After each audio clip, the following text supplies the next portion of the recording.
ስለዚህ ቤተክርስቲያን በምድር እስካለች ድረስ የተማረከው ምርኮ ሁሉ ለቤተክርስቲያን አስፈላጊ ነው። ስለዚህ ቀደም ስጠይቅ አንተ ታምናለህ በእውነተኞቹ ስለ አይ የኔ አይደለም አልከኝ።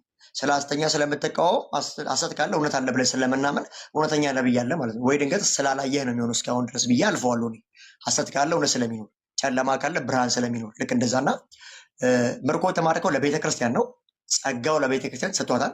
ቤተክርስቲያን እስክትነጠቅ ድረስ ደግሞ እነዚህ ኦፊሶች ሁሉም ነው ባይዘው ሁሉም ይቀጥላሉ ብለን እናምናለን። ይሄ ደግሞ የኔ አርቲኩሌሽን ነው። ለምን እኔ ተነስቼ ልክ እንደ ኤርሚያስ ልል አልፈልግም። ለምን መጽሐፍ መጽፍ ነብይ አይደለሁም አይሆን ማለት ነው። ቀደም አዲዛ እሱን እናውራ የሚለው ነገር ተጠቅሰ ነበር። ስለዚህ ጸጋው ማይቆም ከሆነ ሁለተኛው ክፍለ ዘመን ላይ መኖሩን መጥቀስ አለብን። የዘመናችንም ትልቁ ፈተና የፔንቴኮስታል ሙቭመንት በየቦታው ገብቶ የሚፈጥረው ነገር ነው እንደ ችግር የተቀመጠው። አንተም እሱን ነገር አክሰፕት ያረካ አትመስልም በንግግር ውስጥ ባይዘው እና እንደዛ አይነት ትምህርት ለመጀመሪያ ጊዜ ነው ከአንተ የሰማሁት። እና የራስህ ነው አስተምሮቱ ወይስ ደግሞ የትኛዋ ቤተክርስቲያን ናት እንደዛ የምታስተምረው አሁን ካሉት ውስጥ የሚል ጥያቄ ነው ያለኝ። ማነሳው ሀሳብ መጽሐፍ ቅዱስ ከሆነ መጽሐፍ ቅዱስ ብቻ ብለን ምናምን አማኝ ስለሆነ መጽሐፍ ቅዱስ ላይ እኔ ማነሳው ጥቅሶች ካሉ ልትቀበለኝ ግድ ነው የሚል ማብራሪያ ለመስጠት ስለፈለግኩ እንጂ እነዛ አልተቀበሉም ሪፎርመሮች የሚል ሳይድ ይያል። ቤተክርስቲያን ታሪክን አንቀበልም ኦር በኤርሊ ቸርች ውስጥ የነበረውን ነገር አናምንም ማለት አይደለም። ግን ምን እያልን ነው ሲባል the highest authority እና የመጨረሻው የማይሳሳት ባለስልጣን መጽሐፍ ቅዱስ ነው እያልን ነው እንጂ ሌሎች ስልጣናት የሉም እያልን አይደለም።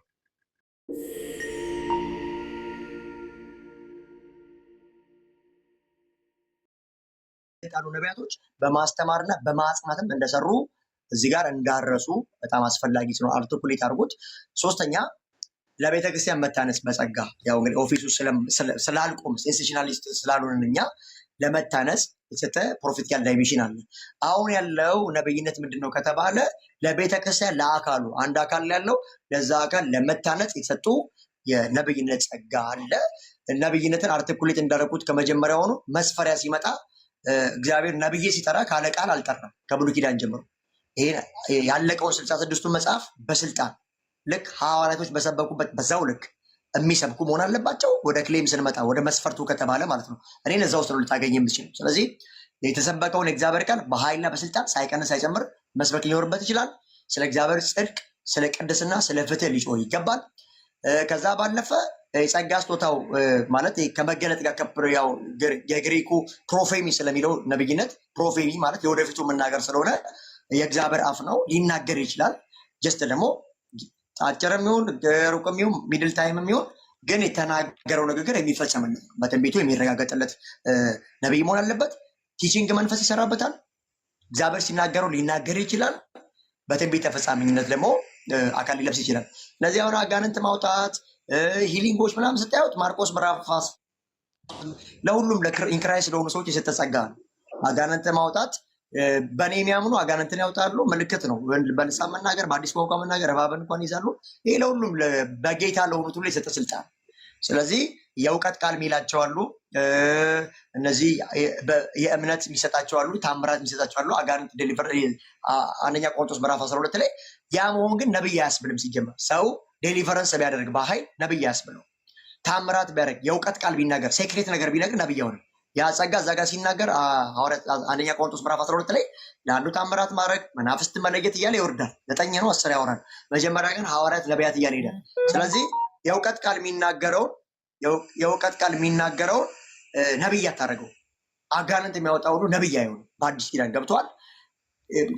ጌታ ሲናገር የሚናገር ከዛ ደግሞ ለእግዚአብሔር ጽድቅና ላለቀው መጽሐፍ ቅዱስ ታምኖ ያን ማስተማር ከማጽናት ጋር ከማስተማር ጋር የተያያዘም ነው ነብይነት። አፍተር ዘን ደግሞ የኃይል ነገር ሊገለጥበት ይችላል እንደ ኳሊፊኬሽን። ይሄን ይመስላል።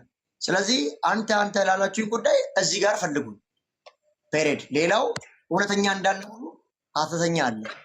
አስተማሪም እውነተኛ አለ፣ በግ አለ፣ ተኩላ አለ። እንደውም የሐሰተኛ አስተማሪዎች ይከፋል ብያቸው ከነቢያቶች ምን ያደርጋል? እጅ ካልጫነብህ እኮ ምን ይፈጥርባል? ወይ ገንዘብን ወይ ጊዜን ነው የሚበላው። ትምህርት ሲሆን ግን ቁስል ነው ውስጥ ይገባል፣ ጠማማ ነው የምትሆነው። ስለዚህ ነብይም አስተኛለ ፎርማል ዲቤት ስላልሆነ ኢንተራፕት ብትደረግ እንዳይደብር ካንተ። እሺ ፎርማት እንትን አይደለም ዲቤት ስላልሆነ በታይም ምናምን አይደለም የሚባለው። አንድ ቁጥር ሲጽፍ ስላየሁት ነው ማቲ እንዳይደብር አንተም እንትን በል ማቲ ማውራት እንትን ያልከውን በልና አንተም ትቀጥላለህ ሐሳብህ። እሺ ያው ውይይት አቤላ ስለሆነ ቴንክ ዩ ሶ ማች አመሰግናለሁ አቤላ። በጣም ጥሩ አድርገን የገለጽከው ፕሮፌት ሚኪ ተባረክ ለማለት ወዳለው። ጥያቄ ምንድነው አንተ እንድታብራራው በዚሁ ጨምረህ ያሰብኩት ሶስተኛውን ፕሮፌትነት ስታነሳ ከአካሉ መታነጽ ጋር አያይዘን ያነሳ አካል ደግሞ የምንለው ቤተክርስቲያንን የክርስቶስን አካል ነው ያነሳው አይደል? አይ ቲንክ የክርስቶስን አካል ነው ያነሳው። ይሄ የክርስቶስን አካል ለማነጽ የተሰጠኝ ስጦታ ነው ፕሮፌትነት፣ በሶስተኛ ደረጃ ላይ የተቀመጠው እሱ ነው ብለህ አብራርተኸዋል። ስለዚህ አንድ ነብይ ነኝ ብሎ ራሱን የሚቆጥር ሰው አገራዊ መልእክት ማምጣት አይችልም። ምክንያቱም አገር ውስጥ ያሉ ህዝቦች ሁሉ አካል ውስጥ አይደለም ያሉት። አንተ ደግሞ ስጦታው የተሰጠው አካሉን ለማነጽ ነው ብለሃል። ዓለም አቀፍ ትንቢት ማምጣት አይችልም። ስለዚህ በአዲስ ኪዳን ላይ ሶስተኛውን ትንቢት እቀበላለሁ የምትል ከሆነ ትንቢቱ ራሱ ሲመጣ የወደፊቱን እንድትናገር ራሱ ሲመጣ አካል ውስጥ ባለ ሰርክል እንጂ ከአካል ውስጥ ውጪ ባለ ሰርክል አይደለም ማለት ነው። ስለዚህ አሁን አንድን መንግስት እግዚአብሔር ከ3 ዓመት በኋላ ያነሳል ከ6 ዓመት በኋላ ያቆማል የሚል መልእክት ማስተላለፍ አችልም። ያንተ ፕሮፌሲ መስመር ሶስተኛው ከሆነ አይፈቅድም። የሚፈቅደው አካሉን ለማነጽ ነው። ስለዚህ አንተ እስከዛሬ ባገለገልከው አገልግሎት ውስጥ ከአካሉ ውጪ በሆነ አይነት መንገድ ፕሮፌሲ አምጥተህ ታውቃለህ ወይ? አምጥተህ የምታውቅ ከሆነ ደግሞ እሱኛው አመጣት ሐሰተኛ ያስብልሃል። አይ እኔ አምጥቼ አላውቅም፣ እኔ ለአካሉ ነው ትንቢት እያመጣው እስከዛሬ የሚኖርኩት፣ ስለወደፊቱም ሲነግረኝ ለአካሉ ብቻ ነው ካልክ ሶስተኛው ላይ የምርም ስታንድ ያረክ የቆምክ ነብይ እንድቆጥር እገደዳለሁ። እቺን ጥያቄ እስቲ እንዴት አድርገን እንደምታያት በአንተ አገላለጽ አብራራል። እሺ ማቲ፣ እሺ ማለት ትንሽ ያለ መግባባት ተፈጥሮ ከሆነ በጣም ሶሪ፣ ይቅርታ አርጉልኝ። ከዛ ባለፈ አንተ አርቲኩሌት ያደረከው ጥሩ ነው ያደረከው። ለአካሉ ነው። ለአካሉ ስንል ደግሞ ቤተክርስቲያን በዚህ ምድር ላይ አዘሆል ደግሞ ያው እንግዲህ ለመፍትሄም እንደተቀመጠች ማየቱ ዲሳይድ ማድረጉ ብዙም አይከፋም። አንተ ያልከው እውነታም ቢሆን ጀስት ግን እግዚአብሔር አርጀንትሊ መናገር ከፈለገ እግዚአብሔር ለምን ትናገራለህ ብለህ እግዚአብሔርን ማቆም ትንሽ አስቸጋሪ ይሆናል። አሁን ላይ ግን እየተናገሩ ያሉ ሰዎች እያጸደቅኳቸው አይደለም። የሆነ በጣም እንድትረዳ የምፈልገው ነገር ሰሞኑ ቦስት ነው ምናምን ስታደርጉባቸው የነበሩት አሉ። ስለነዛ ሰዎች አሹራንስ የሰጠው አይደለም። ትክክለኛ የሆነ ነገር ግን ከሆነ እግዚአብሔር ገደብ አለው ብዬ አላስብም። እግዚአብሔር ሁሉን ቻይ ነው፣ አልፋና ኦሜጋ ነው፣ ኤልሻዳይ ነው ስለምንል አርጀንት ከተናገረ ቤተክርስቲያን ለመፍትሄ ስለተቀመጠች እዚህ ምድር ላይ ጌታ በነብይም አይደለም በሆነ አገልጋይ በመመምንም ሊሆን ይችላል። እንግዲህ ትንቢት እኮ ቆሮንቶስ ላይ እኮ አንዱ ለአንዱ የሚናገር ይላል እኮ። ትንቢትን መናገር በብርቱ ፈልጉም ይላል። ትንቢት መተንበይም ነብይ አያስብልም። ሲጀምር ቤተክርስቲያን ላይ አለመረባበሽ እንጂ አንዱ ለአንዱ ተንቢዩ ከልሳን ይልቅ እንደው ትንቢትን መናገር በብርቱ ፈልጉ ነው የሚለው እና ክሌሙም ራሱ ትንቢት መናገር አይደለም። አዘፈርስ ግን ሊናገር ይችላል፣ ሊያወራ ግን ተፈጻሚነቱ ይጠበቃል። አሁን የሚዘላበዱትን ሰዎች አፕሪሼት እያደረኩ አይደለም፣ ስለነሱ አይደለም። ግን እግዚአብሔርን ከገደብ ነው እንደዚህ ብለን ትንሽ አስቸጋሪ ይሆናል። እግዚአብሔር ስለሆነ ሁሉን ስለሚችል እውነት ከሆነ ተናግሮ የሆነ ሳለ አፕል ሊያደርግ ይችላል። እግዚአብሔር ለሀገርም ለምንም ሊናገር ይችላል ብለን አርቲኩሌት ብናደርግ ጥሩ ይመስለኛል። ለምን የእግዚአብሔርን ሁሉን ቻይነት በሎካል ቸርች ውስጥ ብቻ ባትገድበው አሪፍ ነው እላለሁ። እኮ የገደብከው አንተ ስጦታው የተሰጠው ለአካሉ ነው አልክ። አሁን ደግሞ ተመልሰህ ከአካሉም ውጪ ይሰራል አልክ። ሲጀምር መልእክቱ የተሰጠ አንዴ እቺን ልንገርና ትሄድበታለህ። ሲጀመር በንግግር የተረዳሁት አንድ ነገር ልንገር። አንተ ራሱ ከአዙዛ በኋላ ነው የመጣ ብለህ ስለምታመን የኃይል አገልግሎት የለም ብለህ ነው የምታምነው። ባይዘ እዛ ላይ ዲቤት እናድርግ። እኔ እናንተ ይህን ተወንዶ መጀመሪያ አለ ብለህ ስታምን ነው ወደዚህ እሱን ነገር ትሸሻለህ። እሱን እኔ አሁን የጠየኩን ጥያቄ መልሰውና ከፈለክ በፈለክከው መንገድ ዲቤት ማድረግ እንችላለን። ምንም አልቸገርም በሱ። ግን የእኔ ጥያቄ አሁን የጠየቅኩት ጥያቄ ምንድን ነው? ገብቶኛል። ለምሳሌ አንድ የሀገር ሚኒስቴር ለሆነ ሰው መልእክትን መቀበል አችልም። ቸርች ውስጥ ሆነህ ግን እግዚአብሔር እንደዚህ በሚኒስቴር ደረጃ በምናምን የተቀመጡ ሰዎች ትክክል አይደሉም፣ ትክክል ናቸው፣ እንደዚህ ናቸው፣ እግዚአብሔር በዚህ መልኩ ቀይራለሁ ብሏል ብለህ መናገር ትችላለህ። ግን አንድን ሚኒስቴር ስፔሲፊክ አድርገህ የሰራዊት ጌታ እግዚአብሔር እንዲህ ይልሃል ብለህ መልእክት ማምጣት አችልም። ከአካል ውጭ ነው ያለው። በጌታ ካልሆነ ቦርናጌን ካልሆነ ከአካል ውጭ ነው። ስለዚህ ያንተ ነብይነት ከአካል ውጭ መስራት አይችልም፣ ኤክሰርሳይዝ ማድረግ አይችልም። እግዚአብሔር ማውራት አይችልም። እግዚአብሔር እኮ አንተ አይደለም። አንተ ላታወራ ትችላለህ። አንተ እኮ ነህ ዲፋይን ያደረግከው፣ እኔ እኮ አይደለሁም። ነብይነትን ዲፋይን ያደረግከው እኮ ራስህ ነህ። ለአንተ አይምሮ እኮ ነው የተጋጨው። ይሄ እኮ ምንም የሚጋጭ እኮ አይደለም። ኤክሴፕሽናል እግዚአብሔር ሊያወራ በታምር እግዚአብሔርን እኮ ለምን በቃ ሎካል ቸርች ላይ አሰፋ ነው እያልከኝ እኮ ነው አንተ። ይሄ ደግሞ በጣም ሼም ነው። ባይዘው አንተ ነህ ያልከው፣ ለአካሉ ነው የተሰጠው እኮ ያልከኝ አንተ ነህ። አካሉ ማለት ያመነ ሰው ብቻ ነው አካሉን ለማነጽ።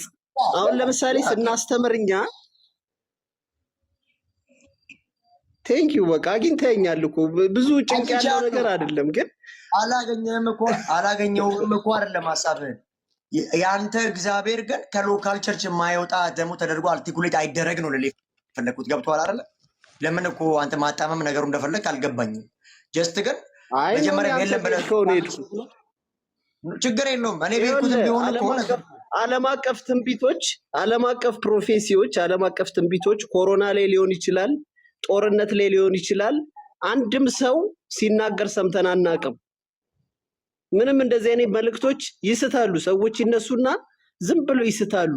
እና ሞር ያንተ ጥሩ ነው ብዬ ስላሰብኩኝ ልደግፍህ፣ እንዲህ ነው የምታምነው ስልህ፣ አንተ ደግሞ ከክልሉ ወጥቼ ከአካሉ ወጥቼ ሌላም ቦታ መተንበይ አለብኝ የሚል አይነት እንትን ሀሳብ አንተ ምንድን ነው የፈለከው? ከቸርች ውጭ አይወራ ነው በቃ አይወራ። እሺ ለአንተ ደስ እንዲል አይወራሽ። ቀጥሎ ሌላ ጥያቄ። ኖ በዚህማ አትሂድ፣ እንደዚህማ አትሂድ። ራስህ ነህ ዲፋይን ያደረግከው እኮ። ለአካሉ ተሰጥቷል ካልክ 4 ነጥብ አካሉ ላይ አይነገርም ብለህ ካመንክ አምናል። ሌላ ጥያቄ የለም፣ ችግር የለም። ምንም እኮ የሚያጨቃጭቀን አይደል።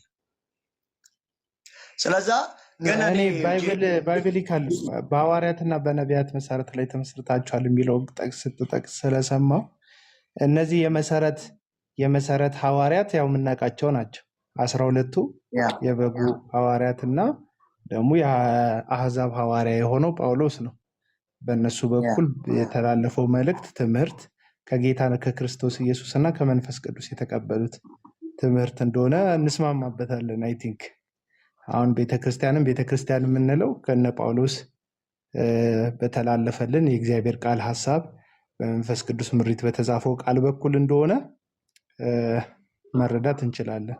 ነቢያት የምንላቸው እነ ኢሳያስን ብቻ ነው ወይስ እነ አጋቦስን ይጨምራል? በአንተ እይታ የመሰረት ነቢያት የሚባሉት አዲስ ኪዳን ላይ የተጠቀሱትንም ይጨምራል? የመሰረት ነቢያት የሚባሉት ሲጀመር የብሉይ ኪዳን ነቢያት እኮ እንዳልሆኑ እኮ ቅድም ኤፌሶ ምዕራፍ 3 ላይ ገብቼ የአዲስ ኪዳን ላይ የተጠቀሱት ነቢያት ናቸው።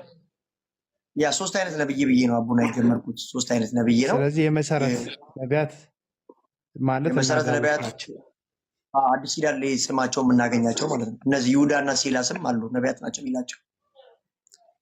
ስለዚህ እነሱ የመሰረት ነቢያቶች ናቸው። አሁን ላይ ያሉት ነቢያቶች ምንድን ናቸው? መሰረት። ስለዚህ በእነሱ ላይ ታነጻቸዋል ስለሚል ያው ትምህርታቸው ማለት በትምህርታቸውና በመልእክታቸው ላይ ታነጻቸዋል ይላል።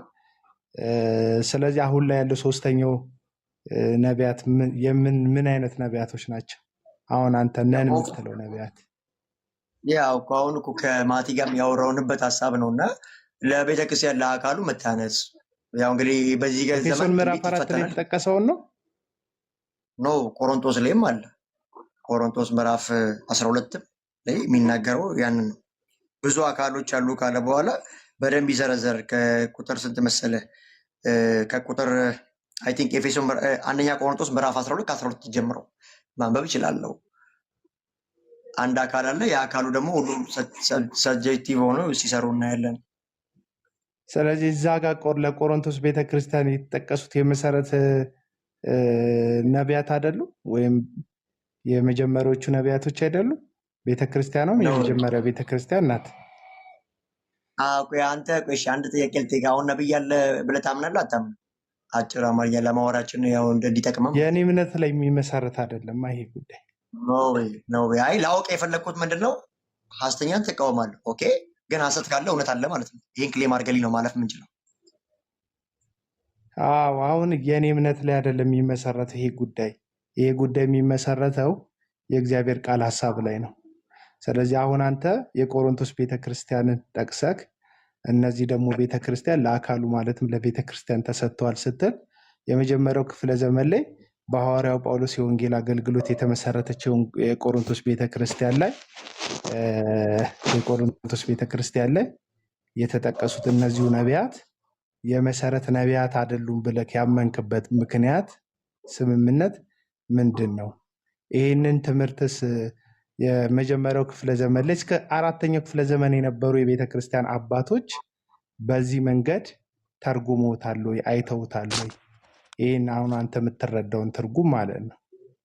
ይህ 3 አይነት ነቢያት አለው ምናምን የሚለውን ትርጉም እስቲ ምናልባት ከቤተክርስቲያን አባቶች እንደው ካየን እንደው የሆነ ዘመን ላይ የመጣ እንዳይሆን።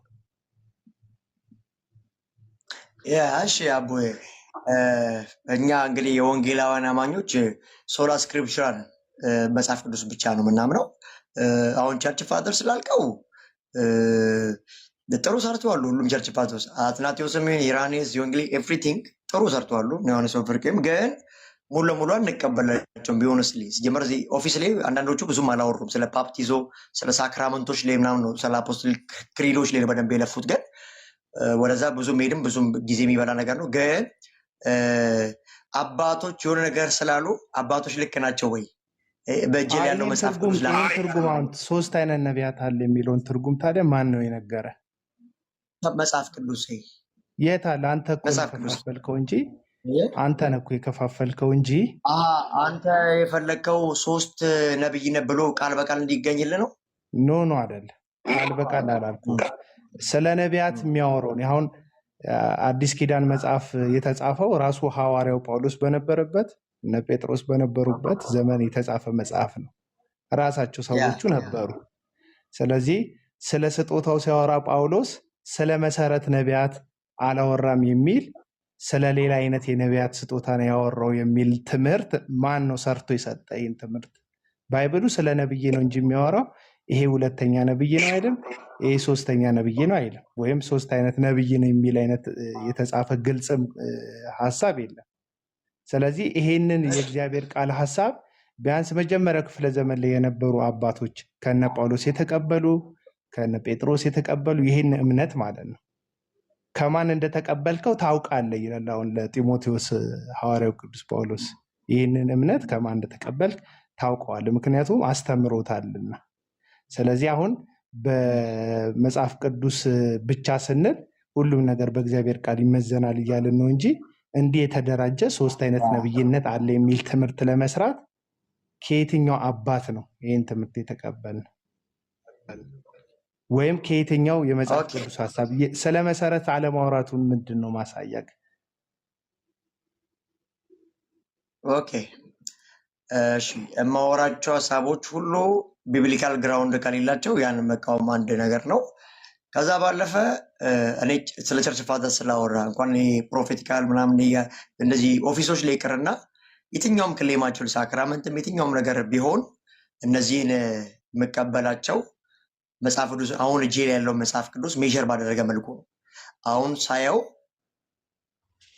ሳየው ተመዝኖ አሁን እጄ ላይ ባለው 66ቱ መጽሐፍት መዝኜ ቸርች ፋዘርስን እቀበላለሁ። ስመዘናቸው ግን ሁሉም ልክ አይደሉም። 100% የምቀበለው ቸርች ፋዘርስ የለም በዘመናት መካከል። ስለዚህ ቸርች ፋዘርስን እንደ እርግጠኛ አድርጎ ክሌም ማድረግ አስቸጋሪ ነው። ስለዚህ በዚህ አጋጣሚ ምንድነው እኔ ሀሳቤ መጽሐፍ ቅዱሳዊ ይሁን እንጂ እንደ ሶላ ስክሪፕቸር አማኝ የግድ ኢራኔስ ተናግሯል ብለህ ኢራኔስ አንድ ሰንበዲ ሰው ነው። በቃ በዘመኑ ጌታ የተጠቀመበት ጥሩ ይሰራል። ሌሎቹ የቸርች አባቶች ዮሐንስ አፈወርቅ ይባል ማንኛውም ልክ እንደዛው። አይ ልጨርስ። ስለዚህ እንትና 3 አይነት ነብይነት አለ ብሎ ኢራኔስ ቢያልፍ ዛሬ ታዲያ አንተ ልታሳልፍ ነው እንዴ? ሜዥር ሳታደርግ። ስለዚህ ይሄ አርቲኩሌሽን ትንሽ ጤናማም አይደለም። ፍሮም ዘ ቢጊኒንግ ምንድነው ትምህርቱ አሁን 3 አይነት ነብይነት አለ ብላል። አንደኛው ይሄ ብሉይ ኪዳን ላይ ያሉትን ነቢያት ጠቅሰሃል። የመሰረት በሐዋርያትና በነቢያት መሰረት የሚለውን ጠቅሰሃል። ይህን ጠቅሰህ ስታበቃ የአንደኛ ቆሮንቶስ ምዕራፍ 12 ላይ ያለውን ደግሞ ስታነሳ እነዚህን ከፋፍለክ እንድትረዳ ያደረገ የተለያየ ቦታ መጠቀሳቸው ነው ወይ ሀሳቡ ነው ወይ? ወይም ይሄን ትምህርት መጽሐፍ ቅዱሱ ለምሳሌ መጽሐፍ ቅዱሱ የሚሰጠው የትርጉም ሀሳብ ከአንተ የበለጠ ከሐዋርያ ጳውሎስ የተማሩት ሰዎች የሐዋርያ ጳውሎስን መልእክት ከአንተ የተሻለ ይረዱታል። የመልእክቱንም ይዘት ማለት ነው። የመልእክቱንም ይዘት ለምሳሌ የኢየሱስ ክርስቶስን ትምህርት ባለቤቶቹ ናቸው ያስተማሩን፣ ወይም ከእግሩ ስር ቁጭ ብለው የተማሩት ሐዋርያቶቹን ያስተማሩ። ከሐዋርያት ደግሞ ይህንን ትምህርት የተቀበሉ ከሐዋርያት አበው ደግሞ የተቀበሉትን ደግሞ የቤተ ክርስቲያን አባቶች ተብሎ መጥቷል። አሁን ይህ የሚናቅ ነገር አይደለም። በወንጌላዊ አማኝ ስንሆን ሁሉ በእግዚአብሔር ቃል ስልጣን ይመረመራል ማለታችን የእነዚህን አባቶች መገለጥ ወይም መረዳት ሙሉ ለሙሉ የሆነ ቦታ ውስጥ እንጥለዋለንም አንቀበለው ማለታችን አይደለም። ስለዚህ ቤተክርስቲያን እንደ ቤተክርስቲያን መልኳም ቅርጿም ሳይቀየር የመጀመሪያ መልኳ እያለ አሁን አንተ የምትለው ነብይነት በእንደዚህ በ3 ደረጃ ተከፋፍሎ የተጠቀሰበት ሀሳብ ካለ አስረዳን። አለበለዚያ ይሄ ያንተ መረዳት እንጂ መጽሐፉ 3 ነው አላለክም። አንተ ነህ 3 ነው ያልከው። ምክንያቱም የመጽሐፉን የተቀበሉት ባለቤቶች የመጀመሪያ የመጽሐፉ ባለቤቶች ያን ነገር ባልተረዱበት መንገድ ለእኔ በርቶልኛል የሚል መብራት የለም። እግዚአብሔር መልእክቱ አንድ መልእክት ነው ያለው። ብዙ መልእክት የለውም። እግዚአብሔር አንድ መልእክት ነው ያለው። ገባ? ዞሮ ዞሮ መልእክቱም ተጠቅልሎ ደግሞ የሚሄደው ክርስቶስን ወደ መምሰል እግዚአብሔርን ወደ መምሰል ነው የሚሄደው መልእክቶች ሁሉ ተጠቅልለው እና ይህንን ሀሳብ ግልጽ አድርጋ አስረዳል። አሁን እኔ 3ኛው ካታጎሪ ውስጥ ነው ያለሁት ስትለን ነብይ ነን ስንል ለአካሉ መታነስ ስትለን እነዛ መሰረት የሆኑት ነቢያት የመጀመሪያዎቹ በእነሱ መሰረት ላይ ተመስርታቸዋል የተባሉት እነሱ ለአካሉ መታነጽ አልነበሩም? ለቤተ ክርስቲያን የነበሩት አገልግሎታቸው አካሉን ማነጽ አልነበረ?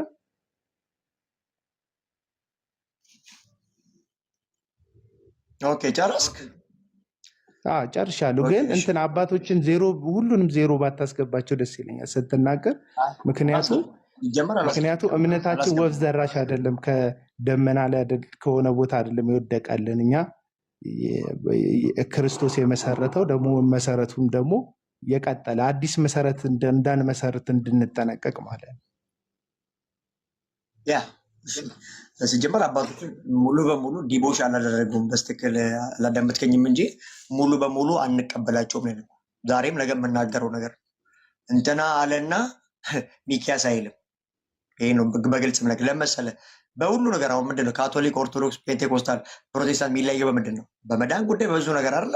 አባቶች እኮ እዚህም እዛም ቤት እኮ የሚቀበሏቸው አሉ። ግን እይታቸው ፐርስፔክቲቫቸው ሁሉ የተለያየ ስለነበር ነው። ስለዚህ አባቶችን ለኦፊስ ለማምጣት ራሱ አንድ ገርሞኛል። ብዙ ትልቅ አጨቃጫቂ ሳሊቬሽን ሳክራመንት ምናምን እያለ አባቶች እንደው እነዚሁ ላይ ሲጠቀሱ እንዲያምራል ነው ጥሩ የሰሩ ሞዲፋይ የሚደረጉም ስላሉ። ግን ከጸጋው ልጀምር መጀመሪያ። እሺ እንደዚህ ከሆነ ጌታ ኢየሱስ ምርኮን የማረከው ለቤተ ክርስቲያን። አሁን እኔ 3 ቦታ ዲቪዥን ሰርችለታለሁ አይደለ? ኦኬ እኔ ነኝ የሰራሁት አለቀ። ስሰራ ግን ከመጽሐፍ ቅዱስ ነው የሰራሁት። ለምን ሰራ እንዴት ሰራ ሌላ ጥያቄ ነው፣ እሱን አብራራለሁ። ሌላው ቤተክርስቲያን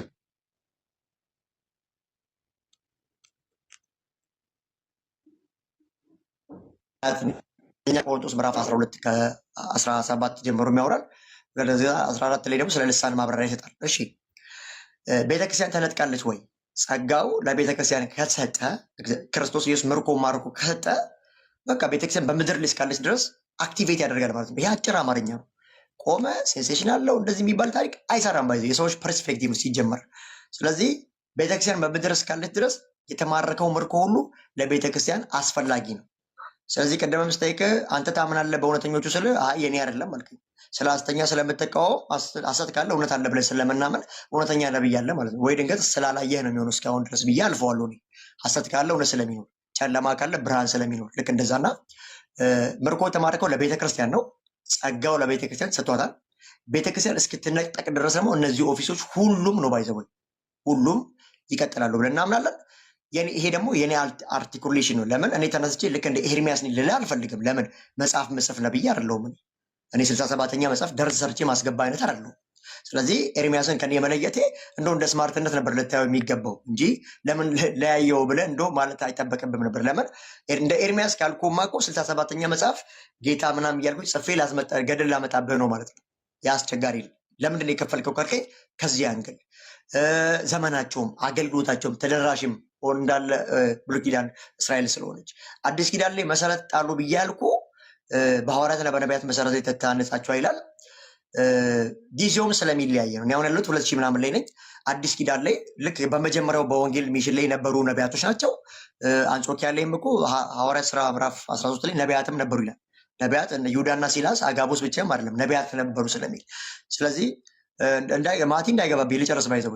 ስለዚህ ይሄን ነው አርቲኩሌት ያደረኩት። ዘመኑ ስለሚለያይ ከሐዋርያት ጋር አብረው ያገለገሉ ስለሆነ ከሐዋርያት ጋር መሰረት ጥለዋሉ። ይሄን ባይዘው ምንም ኦፌንድ ማድረግ አትችልም። ለምን ሐዋርያት ስራ ምዕራፍ 15 ላይ በርናባስና ጳውሎስ ልስጥራን፣ ኢቆንዮን፣ ደርቤን ሄደው ወንጌል ከሰበኩ በኋላ እነዚህ ነቢያቶች ደግሞ ሄደው ሐዋርያት የሰበኩበትን ስፍራ ያጸኗቸው ነበር፣ ይመክሯቸው ነበር። ስለዚህ መሰረት ጣይ ነቢያቶች መጽሐፉ ራሱ ያለው ከሐዋርያት ጋር አብረው ተንቀሳቅሰዋል፣ አጽንተዋል፣ ትሪት አድርጓቸዋል፣ ፈልጓቸዋል። ስለዚህ መሰረት ብለን የምናስቀምጠው እኔ ስላልኩኝ አይደለም፣ መጽሐፉ ስላለ በሐዋርያት ዘመን የነበሩ ስለሆኑ ናቸው። ከነ ቀሎጳ ከነ ፖሊካርፕ በፊት የነበሩ አብረው የሰሩ ስለሆኑ እነዛን አስቀምጫለሁ በዛ መልኩ። ይህ ደግሞ ቢብሊካል። አሁን ዘመን ያሉትን ደግሞ ጸጋው ኦፕሬት ስለሚያደርግ ስላልቆመ እኛ እንደ ሴንሴሽናሎች ስለማናምን ጸጋው አለ ብለን ስለምናምን ለመታነጽ ደግሞ ጸጋው አለ ብለን እናስባለን። ስለዚህ እኔ ያለሁት እዚህ ጋር ነኝ ልልህ ፈልጌ ነው። ከዘመን ለዛ ነው ቅድም የአባቶችን ነገር የጠየቅኩ። ጸጋው አልቆመም ስትል ድንገት ጠፍቶ ከዛ ከ100 ዓመት በፊት ብቅ የሚል አይነት እንዳይሆን ማለት ነው። ቅድም አቡዛ የሚለውን ነገር ስጠቅስ ስለነበረ ስለዚህ ጸጋው ማይቆም ከሆነ ሁለተኛው ክፍለ ዘመን ላይ መኖሩን መጥቀስ አለብህ። ሶስተኛው ክፍለ ዘመን ላይ በታሪክ ውስጥ ይሄ ጸጋ መጥቀስ አለብህ። ለዛ ነው አሁን ባይብል ላይ ካልን አሁን የጠቀስካቸው ሁሉ ጥቅሶች በአንጾኪያ የሚያልከው መሰረት ነው። አንጾኪያም ቤተክርስቲያን እየተመሰረተች ቤተክርስቲያን እየተደላደለች ያለችበት ዘመን ነው እየጠቀስክ ያለው። ራሱ የመጀመሪያዎቹ የወንጌል ሰባኪዎች ያሉበት ዘመን ማለት ነው። አዳዲስ መረዳቶችን አዳዲስ ትእዛዞችን መንፈስ ቅዱስ በሐዋርያት እየሰጠ የሚታነቅ እንዳትበሉ፣ እንደዚህ ከዝሙት ተጠበቁ፣ እግዚአብሔር ለቤተክርስቲያን ራሷን ከዓለምና ከዓለም መንፈስ የምጠብቅበትን አዳዲስ የእግዚአብሔር እንትኖች ትእዛዞች በሐዋርያቱ በኩል እየተሰጠ ያለበት ትእዛዝ ነው። ብዙ ነገር እየተሰጠ ያለበት ስበት ነው። በዛ ሰዓት ውስጥ አንጾኪያን ብትል ሌሎቹንም ቦታ የጠቀስካቸው ነቢያት ነበሩ የሚለውን ቃል ብትጠቅስም እሱ የመሰረት ነቢያት ናቸው። መደላደሉን ነው የሚሰሩት። ስለዚህ ተመስርታችኋል ይላል ባይብል። ተመስርታችኋል፣ ትምህርቱ ተሰጥቷል፣ ትእዛዙ ተሰጥቷል፣ ተመስርታችኋል ይልና ማንም ከዚህ መሰረት ሌላ መሰረት እንዳይል እንዳያንጽ ይጠንቀቅ የሚል ሀሳብ ይሰጣል። ስለዚህ አሁን አንተ አልተቋረጠም ለማለት ወይም በዘመናት መካከል የቀጠለ ነው የሚል ማስረጃ ለማምጣት ቢያንስ ሁለተኛው ክፍለ ዘመን ሶስተኛው ክፍለ ዘመን ላይ ታሪካዊ ማስረጃ ልታመጣልን ይገባል።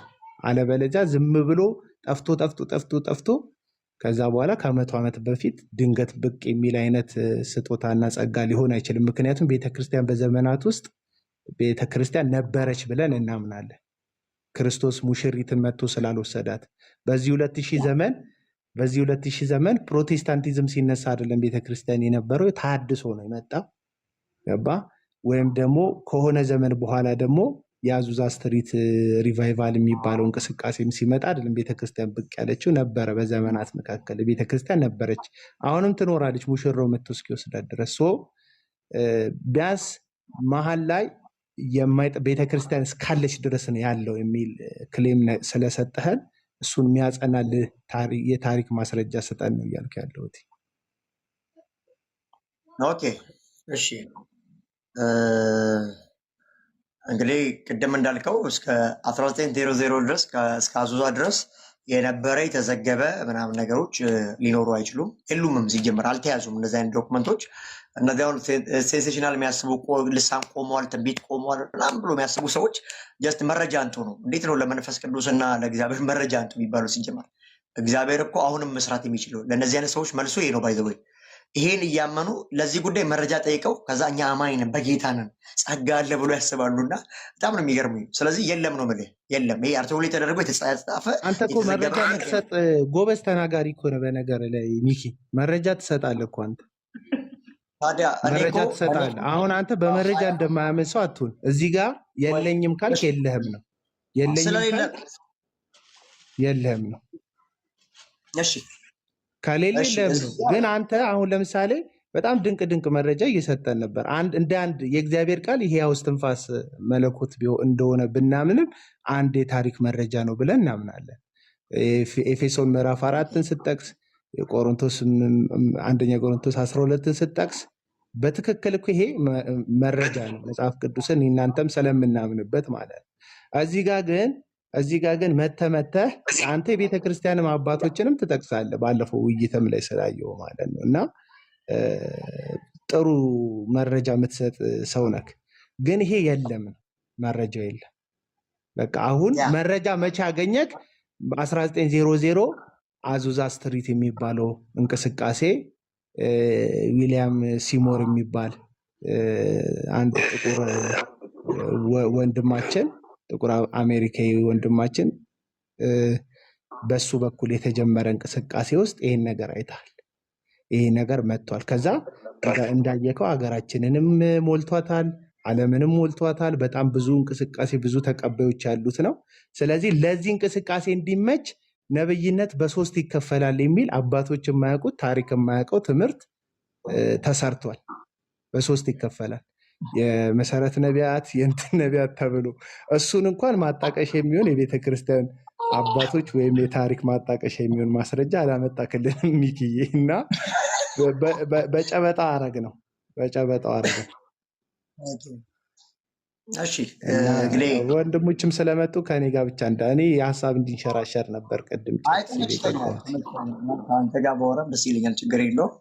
እሺ እኔ ደግሞ ለዚህ ለአሁን ላልከኝ ነገር የተወሰነ ነገር ልናገር። ቅድም እንዳልኩ ለዚህ ነገር ጋራንቲ የሚሆነው ራሱ እግዚአብሔር ነው። ጸጋ ምርኮ ተማርኮ ጸጋ ሰጥቷል ስለተባለ እማምነው ቸርች ፋዘርስን ሳይሆን ባይብል ነው ብያለሁ። ቅድም እንዳልኩ ለምን አልሰራም ለምን አልተጻፈም ከዚህ ከ200 ዓመት በኋላ ምናምን ከተባለ ጀስት ቤተክርስቲያን ላይ ስደት ተነስቶ ነበር። ከዛ ባለፈ ክርስትና መጽሐፍ ይዞ መገኘት ራሱ እስከሚያስገድል ድረስ በጣም በካታቦምብ ላይ ብዙ ክርስቲያኖች በዛ ጊዜ በጣም ዋጋ ከፍለዋሉ ምናምን ነገር። ስለዚህ በዛ ጊዜ ክርስትና ራሱ በጣም ሃርድ ኬዝ ውስጥ ነበር።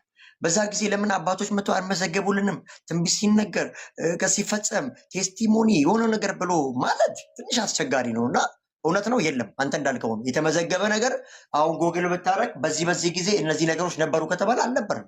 ታዲያ እግዚአብሔር ጸጋውን አልሰጠም ማለት ነው? አልጻፈም ማለት አየህ፣ አልተጻፈም ማለት ጸጋው የለም ማለት እንዳልሆነ ከእግዚአብሔር ቃል መረዳቱ ጤናማ ይመስለኛል። ወይ ሌላ ፐርስፔክቲቭ ካሌለ ወይ የዚህ ተቃዋሚ ለመሆን ዘብ ከመቆም ካልሆነ አልነበረም ነው መልሴ። ስለዚህ አዙዛ ላይ መጣ አይደለ? ኦኬ አዙዛ ላይ መጣ ማለት ያልነበረ መጣ ማለት አይደለም። የእግዚአብሔር ጸጋ መጀመሪያም ነበረ፣ አልተዘጋበም ማለት ክርስቲያኖች በየሄዱበት ቦታ ሁሉ በተሰጣቸው ጸጋ አልተገለገሉም ማለት አይደለም። አልተመዘገብም ማለት እነዚህ ጸጋ ስጦታዎች ትራንዛክት አላደረጉም ማለት እንዳልሆነም ማሰቡ እንደ ክርስቲያን ጤናማ። አልተመዘገበም። ለዚህ ማስረጃ ላመጣልህ አልችልም። ሄደን ነው ይህ ሲጀመር ስክሪፕት አልተደረገለትም። ከአዙዛ በኋላ ታየ። ኦኬ ታዲያ ፓጋን ነው ይህ ሼጣን ነው አጋንንት ነው ብለህ ልታስቀምጥ ነው? እዛ ጋ ምን እያለ ነው መጽሐፉ? ተሰጥቷል እያለ ለቤተክርስቲያን ምርኮ ማድረገው ሰጥቷል። ስለዚህ አልተመዘገበም ማለት ጸጋው የለም ብለህ ሳይድ ምትይዝ ከሆነ ይሄ ጭፍን የሆነ ጥላቻ ለኦፊሶች እንጂ ታዲያ አስተማሪን ወንጌላዊን እና እረኛ ነገር ጥላቻ ሚኪ ማስረጃ የሌለው ነገር ለምን ጥላቻ ትላለህ? ለምሳሌ ቤተክርስቲያን ስጦታው ለምሳሌ ቤተክርስቲያን ማስተማር አልተወችም። በዘመናት መካከል ቆይ ወንድም ቤተክርስቲያን ቆይ ኖ ቤተክርስቲያን መጽሐፍ ቅዱስ ተጽፎ ከተሰጣትም በኋላ ቤተክርስቲያን ቀጥላለች እኮ ገባ። ያንን መጽሐፍ ይዛ ቀጥላለች ቤተክርስቲያን ገባ። ያቺ ቤተክርስቲያን ደግሞ ስጦታዋም ቀጥሏል እኮ። ለምሳሌ ወንጌልን ማድረስ ስጦታዋ ቀጥሏል። ሰዎችን እያስተማረች እያጠመቀች ደቀ መዝሙር የማድረግ ስራዋ ቀጥሏል። የቤተክርስቲያን ስራዋ ይሄ ቤተክርስቲያን እስካለች ድረስ ነው ያለው ስላልክ በቤተክርስቲያን መቀጠል ውስጥ ይህ ልምምድ፣ ይሄ ድርጊት፣ ይሄ አሁን አንተ የምትለው ነብይነት ሁሉ ስደታ ተጽፏል። የቤተክርስቲያን ተጽፏል። በሮም መንግስት የደረሰባት በነገስታት የደረሰባት ጭንቀቷ ምናምን ተጽፏል። ቤተክርስቲያን እየተሰማን አይደለም አቤላ፣ እየተሰማን አይደለም አቤላ። ድምጽ አለው ይቆራረጣል። ኦኬ ይሆናል። በቃ እናንተ ቀጥሉ። ይሰማ አሪፍ ነው። በመሀል አሁን ነው የተቋረጠው። እሺ። እና ቤተክርስቲያን መከሯም ጭንቀቷም ቀጥሏል። ካታካምቦ ያልከውም የዋሻ ውስጥ መከራዎቿ ምናምን ተመዝግቧል በታሪክ ውስጥ እና በዛ የታሪክ መመዝገብ ውስጥ ስቃዋ የተመዘገበ ማስተማሯ፣ ማጥመቋ ቤተክርስቲያን ተመዝግ ውይይቷ ገባ ጉባኤቶቿ የተመዘገበ ቤተክርስቲያን በዛ ውስጥ ይሄ አሁን አንተ የምትለው ልምምድ አንተ የምትለው ድርጊት እንዴት አልተመዘገበም? አይ ስላልተመዘገበ አልተመዘገበም ማለት ነው ብቻ እንዳትል፣ የተመዘገበ እውነት አላት ቤተክርስቲያን። ዝም ብላ ጠፍታ ብቅ ያለች አይደለችም። እና የት ነበረ ይሄ ነገር ነው የምለው እኔ አሁን መጀመሪያ ጀምሮ የመጀመሪያውን ሁሉ ነው እንትን ምልክ በሶስት ከፈልከው። በሶስት ማን ከፈለ? ከቤተ ክርስቲያን አባት ወይም ከመጽሐፍ ቅዱስ እውነት ራሱ አንተን እንጂ የከፈልከው ስል ጨራሽ የለም። እና ዝም ብላችሁ እመኑኝ ከሆነ እኔ አምናለሁ። ዝም ብለህ ስለምትመቸኝ አምናለሁ። አንድ ጥያቄ ልጠይቅሽ። ቆሟል ለምትለው እንዴት ነው የቆመው? ቆሟል መቻልኩ እኔ ሲጀመር ነብይነት የመሰረቱ ስጦታ ነው ያልኩህ እኮ። ተመሰረተች ቤተክርስቲያን። አሁን እሺ ነብይነት አለ ብለህ ሐዋርያት ይኸውልህ ሐዋርያት እና ነቢያት መሰረቷት ቤተክርስቲያንን በትምህርታቸው በመገለጣቸው ከክርስቶስ በተቀበሉት ቤተክርስቲያን ኦልሬዲ ተመስርታለች። አሁን ትንቢት እንፈልጋለን። የማይናወጥ የማይለወጥ የትንቢት ቃል አለን አሁን ላይ ገባ። የጸና የትንቢት ቃል አለን። እኔ አሁን ነብይ አይደለም የሚያስፈልገኝ የእግዚአብሔር ቃል የጸና የትንቢት ቃል እንደሆነ ራሱ ነግሮኛል። ደፈር ብለህ ተናገር እንጂ ደፈር ብለህ ተናገር። የለም ወይ አለ? ምንም አሁን ፈርቼ እኮ እየነገርኩህ አይደለም። ይሄው እዚህ ጋር እየነገርኩህ እኮ ወይ አለ ወይ የለም። ቤተክርስቲያን ተመስርታለች አልኩ። ተመሰረተች የለም ነው። ስለዚህ ቤተክርስቲያን ከተመሰረተች በኋላ ስጦታው የምስረታ ስጦታ ስለሆነ አሁን ላይ ኤግዚስት የሚያደርግ አይደለም። የለም ነው።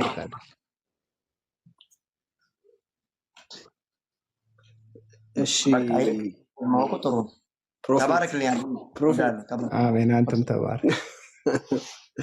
ፕሮፌት ለምን ሳካውን ማቲ ፕሮቦክ ምንድን ነው እንዴ? እኔ አቤላን ሰምቼ ነው ከአቤላ ጋር በተገናኘ የፈለገውን አቋም ቢይዝ ለእኔ ወንድሜ ነው። ምን ጀስት ምን እንደዚህ ፕሮቮክ ማድረግ የለም። ቀጥል ሻውቄ ለጨዋታ እኔም ወንድም ነኝ።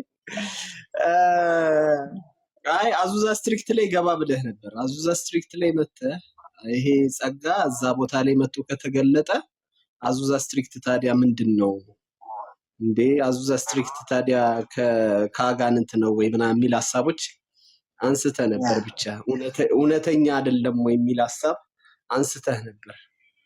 እንደው ነብይነቱን ከያዝንም ከመሰረቱ ከመጽሐፍ ቅዱሱ ይዘን ጎትተን እስካሁን ድረስ አለ የሚለው አቅጣጫ ሞሮፍ ነቢያት አሉ የሚለውን ሀሳብ እንድንቀበል ሚዛን ይደፋል እንጂ አዙዛ ስትሪክት ላይ ያው አጥንተዋል ብዬ አስባለሁ። 1906 ተነሳ። ሜንላይን ቸርቾች አልተቀበሉትም። ኢቭን ሜንላይን ቸርች እውቅና የሰጠው 1960 ላይ ነው። ከብዙ ዓመት በኋላ ከ50 ምናምን ዓመት በኋላ ነው ሜንላይን ቸርች ላይ የገባው ማለት ነው። ከዛ በኋላ ደግሞ ታውቃለህ ኦንሊ ጂሰስ ላይ ገብቷል እንቅስቃሴው። ኢቭን ካቶሊክ ውስጥ በልሳን ቢጸልዩ ሰዎች አሉ። ያው ፖፑ ካልከለከለ በስተቀር ምናልባት መረጃው ይኑራ አይኑራ አላውቅም። ግን ካቶሊክ ውስጥም በልሳን የሚጸልዩ የመንፈስ ቅዱስ እንቅስቃሴ ይሄ የኃይል መቀበል መውደቅ መነሳቱ ልምምዱ ፔንቴኮስታል ተበታትኗል። ኦንሊ ጂሰስ ውስጥም ገብቷል። ወንጌል ይሄ ሜንላይን ቸርቾች ውስጥም ገብቷል። ከእንደገና ካቶሊክ ውስጥም ጭምር ገብቶ ስቲል ፖፑ ይሄ ነገር ይቀር እስካላለ ድረስ መቀጠል ስለሚችል ስልጣን ስላለው የቀጠለበት አይነት ሁኔታ ነው ያለው እና እሱም በራሱ ቼክ ሲደረግ የተበረዘና እንደዚህ የተቀላቀለ ኦንሊ ጂሰስ ውስጥ የገባ ካቶሊክ ውስጥ የገባ ነገር ከሆነ ነብይነትን ከዛ ከአዙዛ ስትሪክት እንቅስቃሴ አንጻር ካየነው በጣም ከባድና አስቸጋሪ ነው የሚሆነው። የዘመናችንም ትልቁ ፈተና የፔንቴኮስታል ሙቭመንት በየቦታው ገብቶ የሚፈጥረው ነገር ነው እንደ ችግር የተቀመጠው። አንተም እሱን ነገር አክሰፕት ያረክ አትመስልም በንግግር ውስጥ ባይዘው። እንደውም በጣም ፕሮፌትነትን አንስተ ካወራኸው ውስጥ እንዴት አድርገን ነው ፕሮፌትነትን ዲፋይን የምናደርገው የሚለው ነገር መልኩ ራሱ ጠፋብኝ። ለምን መልኩ ጠፋብኝ መሰለ? ስለማስተማር በጣም አነሳህበት ፕሮፌትነት ውስጥ አስተማሪ ለምን አይሆንም? አንተም ለምን አትሆንም ብለን ትምህርት መንፈስ አለ ነው ያልኩህ እንጂ አስተማሪ ብቻ አላልኩም። አሁን በደንብ ሀሳቡ ማቲ በደንብ እንዲሸራሸር እዚህ ጋር ወርሺፕ አለ፣ ረዲት አለች፣ ጆን አለ፣ አማን አለ። ሁላችንም ሀሳቡን በደንብ እየተቀባበልን እንድንወያየው በደንብ እድሉን እየተሰጣጣን ጥያቄ ካላችሁም አንድ ላይ ሰብሰብ አድርገን እየጠየቅ ነው እንድንቀጥል። ማቲ ሀሳብህን ጨርስና እድሉን ያላገኛችሁም በቅደም ተከተል ተቀባበሉና ሀሳቡን እንትን በለው። ማቲ ጨርስ። ገባ በሉበት። ይሄው የኔ ፋይናል ፖይንቴ ምንድነው? ይሄም በአዙዛ ስትሪክትም ዞሬ መጥቼ እሱ ዋናውን መስመር ለምን ይዞት አልመጣም የሚል ጥያቄን አንስቼ በአዙዛ በኩልስ የመጣውን ነገር ምን ያህል ነው የሚቀበለው የሚለውን እንዲመልስልንና እስከ ከመጀመሪያው ጀምሮ ስናስገባውም የሱን ነው ማወቅ የፈለግነው። ከማስተማር የሚለየው ያንተ ፕሮፌትነት ምኑ ጋር ነው? ከማስተማር እኔ ልዩነቱ ምንም አልገባኝም። ማስተማር በሚለው ብንጠቀልለው ያንተን ፕሮፌትነት ይከፋሃል። አገልግሎቱ የሚያሳየው እሱን ስለሆነ ምን ልዩነት አለው? ምንም ልዩነቱ አልታወቀኝም። ለኔ ልዩነት አለው የኔ አገልግሎት ከማስተማር ጋር የምትለው ነገር ካለ እሱ ጋር ያለውን ልዩነት በደንብ አድርገህ ብታስረዳኝ ሞሮፍ ይገባኛል። ካልሆነ ግን ፕሮፌት የሚለውን ቃል አልጠቀምም። በዕብራይስጡ ራባይ በአማርኛው መምህር ብዬ እጠራሃለሁ ማለት ነው።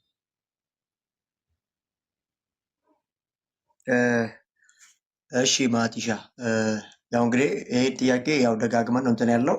እኔ አሁንም ቢሆን አዙዛም ሆነ ቸርች ፋዘርስም ሆነ ምንም ሆነ ቅድም እንዳልኩ ለስኮላ ስክሪፕቸር አማኝ በቃ ለቤተክርስቲያን ጸጋው ሰጥቷል አለ ብዬ ማምን አማኝ ነኝ። የለም ብሎ የሚያስብ ጴንጤ ማሰብ ይችላል። ምን እኛ ደህንነት ሰው በጸጋ በእምነት ይድናል የሚለው ላይ አነጋጭ እንጂ ሲጀመር የትኛው ጴንጤ የተግባባ ትምህርት አለውና አንዱ ኢየሱስ የሞተው ለተመረጠ ነው እያለ አንዱ ደግሞ ለዓለም ነው እያለ ብዙ የተወዛበደ ነገር ስላለ ችግር የለውም። አንድ የሚያደርገን ነገር ላይ አንድ እንሆናለን። ስለዚህ እኔ መጽሐፍ ቅዱስ ላይ ጸጋው አለ ብዬ አምናለሁ። በአዙዛ የሆነ ነገር እንኳን ባይታይም እኔ ዛሬ አለ ብዬ ነው የማምነው። ስለዚህ በዚህ ነው ዘጋው ማለት ነው። መጽሐፍ ቅዱስ ላይ ማስተምረው ትምህርት እስካለ ድረስ ማንም ኦፌንድ ሊያደርገኝ ይችላል ብዬ አላስብም። ሰው ግን የራሱን ሳይድ ይዞ መቀጠል ይችላል። ያን ነው የምልህ። እኔ ጋር ስትመጣ ደግሞ መምህር ችግር የለው አንተ እንደፈለግህ ብለህ ጥራኝ። ግን ቅድም እንዳልኩ ሰው ስለ ራሱ አይመሰክርም። ፍሮም ዘ ቢጊኒንግ የነገርኩህ ጌታ ኢየሱስ እኔ የመጣው ስለ ራሴ ለመሰከር አይደለም ብሏል። ጀስት እኔ አገልግሎቴን አካሄድን አይቶ ሰው ሜዥር ማድረግ መብቱ ነው። እኔ መቀበል መብቱ ነው፣ አለመቀበል መብቱ ነው። ይሄ ነው ማለት ነው። ስለ ራስ እንደዚህ ተደርጎ እኔ እንዲህ ነኝ አይባልም ብዬ እላለሁ። ሌሎች ሰዎች ካሉ ያው ነወርሺፕ ያውሩኝና እንጀላሉ። እሺ እዚህ ውስጥ ቀደም ብላችሁ የገባችሁ ከናማን ከነጆን ወርሺፕ እና ረዲኤት አላችሁ። ሀሳብ ካላችሁ ጥያቄም ካላችሁ ቀጥሉና። ወርሺፕ ይሰማል? ወርሺፕ እየተማርኩ ነው አለ እኮ ድምፅ እየተማርኩ ነው ጂምዬ። ሌሎች ይቀጥሉ። መልካም ትምህርት። እሺ ረዲ ይሰማል? እኔም እየተማርኩ ነው፣ ግን አንድ ጥያቄ አለኝ። ያው ተማሪ ጠይቅ የለ አንተ አሁን አንተ 3 ብለህ ከፍለኸዋል አይደለ? ሚኪ እና እንደዚህ ብለህ ስታወጣ አንተ የራስህ የሆነ ሳይድ ያዝክ አይመስልም ወይ? ከሁሉ ሰው እዚህ ጋር ካሉ ሰው እኔ እንጃ የተስማማ ከአንተ ጋር ተስማምተህ ያወራል አይመስልም። እና የራስህ ሳይድ ልክ እንደ ገድል ይዘህ ያወጣህ አይመስልም ወይ? ከመጽሐፍ ቅዱስ ብቻ አውጥቻለሁ ብለህ እንደ ገድል ያወጣህ አይመስልህም? ገድል ተመችቶኛል። መጽሐፍ ቅዱስ ጥቅስ ፊት ለፊትሽ ላይ የሀገር ጥቅስ እያመጣው ገድል ማለትሽ ዜር አሜዚንግ በጣም ነው የምትገርሚው። እንደዛ መስሎ ከታየሽ መብትሽ ነው ነው ብለው ሌላ ምንም አይደለም። ሌላ ጥያቄ ካለ ጆን ጉድ እኮ ነው። እሺ ጥያቄ ያለሽ ረዱዬ ተመልሶልሻል ወይስ እንለፈው? ሲቀጥል ትንሽ ሌላም ሊኖረኝ ስለሚችል ይቀጥል ትንሽ ቀጥሉ እናንተ። እሺ ጆና አማንሻ ዌልካም፣ እንኳን በደህና መጣችሁ። ድምፃችሁን አሰሙን አትሊስት። ገድል ተመችቶኛል ግን እኔ ራሴ። እሺ ጆ ይሰማል? ቀድሜ የገባው አንተ ነህ። ይሰማል። ጂሚ ድምፅ የሚሰማችሁ ከሆነ እንዴት ናችሁ?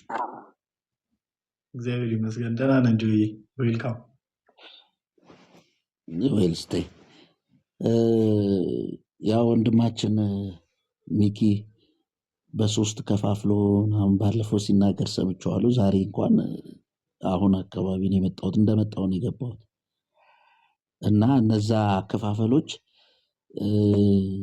ማለት ሪትን የሆነ ተጽፎ ከሌለ አሁን ባሉትን ቤተክርስቲያን እኔ ለምሳሌ የነቢይነት ጸጋ እንዳለ አምናለሁ። ባክግራውንድ የሙሉ ወንጌል ነው የምቀበለው ምስጢላ ወደፊትም የሙሉ ወንጌልን አስተምሮ ነው። ያን አስተምሮ የለወጥኩበት አጋጣሚ የለኝም እስካሁን እና እንደዛ አይነት ትምህርት ለመጀመሪያ ጊዜ ነው ከአንተ የሰማሁት እና የራስህ ነው አስተምሮቱ ወይስ ደግሞ የትኛዋ ቤተክርስቲያን ናት እንደዛ የምታስተምረው አሁን ካሉት ውስጥ የሚል ጥያቄ ነው ያለኝ። ባክግራውንድ ሙሉ ወንጌል ከሆነ ያው ሙሉ ወንጌል ቸርች ነቢይ ትሾማለች። አክቹዋሊ ገነት ህይወት ብርሃን ምናምን ይሾማሉ። ቃለ ሕይወት ብቻ ናት ኦፊስ ማትሾመው። ያው እረኛም አትሾም። ሰው ወንጌላዊ ናቸው ቃለ ሕይወት ያሉት ሰው። ሌሎች ኢቫንጀሊካል ፔንቴኮስተል ሰርክል ግን ምን ያደርጋሉ? ነቢይ ይሾማሉ ማለት ነው። ስለዛ አንተ የምታውቀው ባክግራውንድ ሙሉ ወንጌል በምን መስፈርት ነው ነቢይ ሾመች ያለችው? እሱን ነገረኝና ወደ አንተ ጥያቄ ይመጣል። ጥያቄ ገብተዋል። ጥያቄ አሁን እኔ ስለማላውቀው ነው፣ አዲስ ስለሆነ በሶስት የከፋፈልከው መከፋፈል አላውቀው አልሰማሁም አለ ያው እኔ አይደንቲፋይ ትምህርት ነው ያ። ግን አንተ በነብይነት መኖር ታምናለህ፣ እውነት ነው። ያ ደግሞ አንዳንድ ወንድሞች አያምኑም፣ አንተ ታምናለህ፣ እኔም አምናለሁ። የአንተ ሙሉ ወንጌል ቸርች ግን በምን ኳሊፊኬሽን ነው አለ ብላ የምታምነው የምትሾመው? መጀመሪያ ማለት ነው። አይ እኔን ነው የምጠይቀኝ መልሰህ ልመልስልሽ? እሺ ልመልስልህ፣ ችግር የለውም። እኔ ያስተማርኩት ምንድን ነው መሰለህ ጥያቄ፣ ቆይ በደንብ ክሊር እንዲሆንልህ ጥያቄ። ለምሳሌ ሙሉ ወንጌል ቤተክርስቲያን ውስጥ እንደዚህ አንተ እንደምትከፋፍለው ተከፋፍሎ የተጻፈ ሪትን የሆነ ነገር የለም። እኔ አልተማርኩም። አይ ዶንት ኖ የተደበቀ የተሰወረ መጽሐፍ ካለም እንትን ካለም አላውቅም፣ ታሳይኝ ይሆናል ወይስ በየትኛው ቤተክርስቲያን ውስጥ ነው እንደዛ የሚባለው ነገር ያለው የሚል ጥያቄ ስለሆነ ነው። እና እሱ መልስልኝ። እሺ እንግዲህ ያው አንተ በምታውቀው አይደለም ሰው እኔ ያስተማርኩት አሁን ያልኩት ትምህርቶች ቢብሊካል፣ ስለዛ መጽሐፍ ቅዱሳዊ ስለሆነ ይህን ትምህርት አለመቀበል አትችልም ማለት ነው። አልቀበልም በሙሉ ወንጌል ነው ካልክም ነብይ አለ ብለህ ስለምታምን አንተ ችግር የለውም ማለት ነው። ዋናው ዞሮ ነብይ አለ ነው። እኔ ግን ያስተማርኩት ወይ ከራሴ ከኪሴ አምጥቼ አይደለም፣ ቢብሊካል ማስረጃ ይዤ ነው ያስተማርኩት። ለአንተ አዲስ ከሆነ እኔ ማምነው በዚህ ነው ነብይ አለ ስል፣ አንተ ደግሞ በሌላ አርቲኩሌሽን ሊሆን ይችላል። ሰው ታዲያ ምን ያጋጨናል? ምንም እኮ ኖርማል ነው። ስለዚህ ይሄ እኔ ነው ነው ማለት እኔ ያስተማርኩት ትምህርት ነው። መለስኩልህ እኮ ጆ። ይሄ ምን ሙሉ ወንጌል ለገነት ይሄን ክሌም ካላስቀመጡት ይሄን ያስቀመጥኩት እኔ ነኝ ያልኩ ማስረጃ ደግሞ መጽሐፍ ቅዱስ ነው። መልሻለሁ። ልክ አይደለም ካልከኝ ማለት ይችላል። ሪፍሌክሽን ችግር የለም። ማንም ሁሉም ሰው እዚህ ጋር ያለው ይኸውልህ፣ እዚህ ጋር ያለው አሁን ሁሉም ሰው የራሱን የሚረዳበትን መረዳት ይዞ ነው የሚናገረውም የሚኖረው ሁሉ። እሱን ምንም ችግር የለብንም። አንተ እኔ ነኝ ስላልክ በቃ እሱን ነው እኔ ስለማላቀው አንተ ነህ ያንን ነገር ከፋፍላ ያስቀመጥከው በቃ ያንተ ነው ብዬ ይዘዋለሁ። ቴንክ ዩ።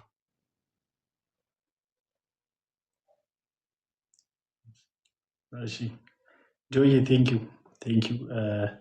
አማን ድምፅህን አሰማን። ፈልገው ነው ድምፄን ጂሚ ከመግባት ነገር አፈልግ ግን ጆን ሮንግ ነው ያለበትን ቢናገር ጂሚ እንደ ሐሳብ ምንም ስላልተናገረ እንደዛ ማድረግ ሮንግ ነው እንደዚህ ነው መሆን ያለበት የሚለውን እንደው እድል ብሰጥ። እሺ ሶቨሬን አንተ ታወራዋለህ፣ እሱም በኋላ ታወራዋለህ። እኔ ጋ ቤት ስለምትመጣ ቅድም ኮሜንት ላይ ያወራቸውን ነገሮች በማስረጃ እናወራለን፣ በደንብ እናወራለን። የምትቀበል ከሆነ ማለት ነው ኤርሊ ቸርችን ይዘን ማለት ነው። እና ኤኒዌይስ ሚኪያስ ወንድማችን ሚኪያስ አበራ እኔ ስትሬት ቱ ፖይንት ማወራ ሰው ነኝና እንትን አላረግም፣ መርጅ አላረግም።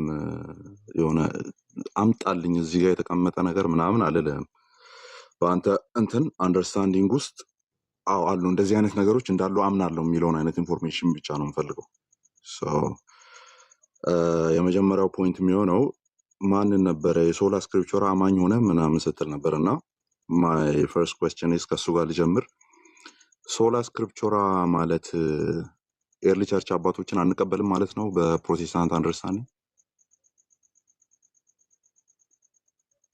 ሚዩት ላይ ነው።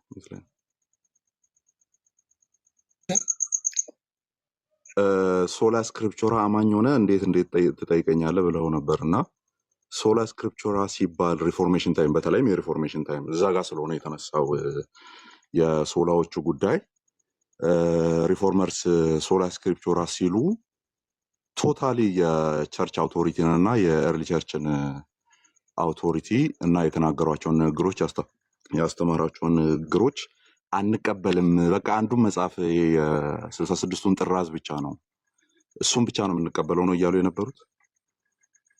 ኖ ተቀብሏቸዋል፣ ሙሉ ለሙሉ ግን አልተቀበሏቸው። ምኑ ነው ሶሌም እኮ ያልተቀበሉ? በአይ ሶላ መጽሐፍ ቅዱስ ብቻ ብሎ ሲነሱ እኮ ከነሱ ኋላ ያሉትን ሰዎች አርቲኩሌት አድርገዋሉ። አፕሪሺየት የሚያደርጉት ነገር አፕሪሺየት አድርገው አልፈዋል እንዳለ ሪፎርም ማለት ግን እኔም ሳወራ እኮ ቅድም ያወራሁት አቡናም በደንብ ተደጋጋሚ ተናግሯል። ለምን አልተጻፈም ምናምን ሲል በቃ አፕሪሺየት የምናደርጋቸው እኮ አሁንም አሉ። አንተ ራስህ አሁን በአንዳንድ ነገር ብጠይቅ ባኬ ለፎርስ ባረግ ማትቀበላቸው ሊኖሩ ይችላሉ። ያ ማለት ግን አትቀበላቸውም ማለት አይደለም። ስለዚህ እኔም እንደዛው እቀበላቸዋል። ሶላ ስክሪፕቸራ ስል እኔ ቅድም ከአቡና ጋር ያልኩበት አክሰንት ምንድን ነው መጽሐፍ ቅዱሳዊ ማነሳው ሀሳብ መጽሐፍ ቅዱስ ከሆነ መጽሐፍ ቅዱስ ብቻ ብለን ምናምን አማኝ ስለሆነ መጽሐፍ ቅዱስ ላይ እኔ ማነሳው ጥቅሶች ካሉ ልትቀበለኝ ግድ ነው የሚል ማብራሪያ ለመስጠት ስለፈለግኩ እንጂ እነዛ አልተቀበሉም ሪፎርመሮች የሚል ሳይድ ይዣል። በቃ እሺ፣ አሁን ፍሬም ይዘናል፣ እንቀበላለን። ግን ሌሎቹ እንደሚያደርጉት ኤርሊ ቸርቾች ኤንሸንት የነበሩት በሙሉ ከሪፎርሜሽን በፊት የነበሩቱ በሚቀበሉበት ወይ እንቀበላለን የሚለው ያስኬደናል። ስለዚህ በዛ መስፈርት እንሄዳለን።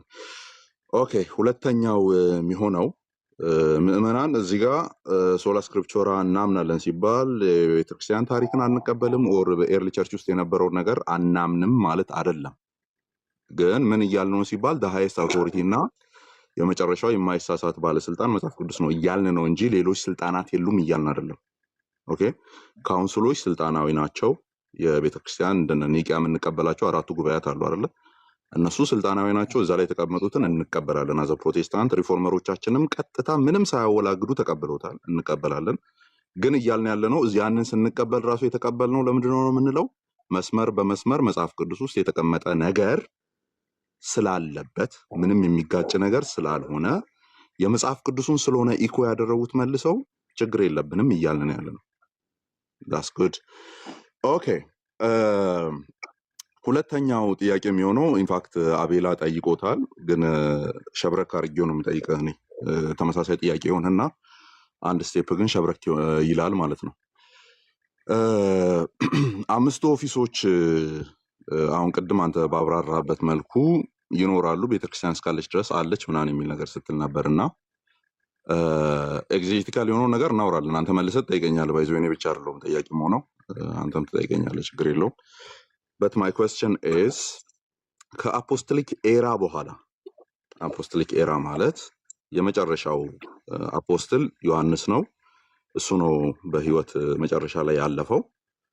ከሱ ኤራ በኋላ ልክ ኤፌሶን ቤተክርስቲያን ውስጥ እንደምናየው ቅድም የጠቀስከው አንጾኪያ ላይ እንደምናየው ነቢያት ኦርዲነሪ በሆነ ሚንስ ሲሾሙ እንደነበረ ታሪክ አስቀምጦልሃል።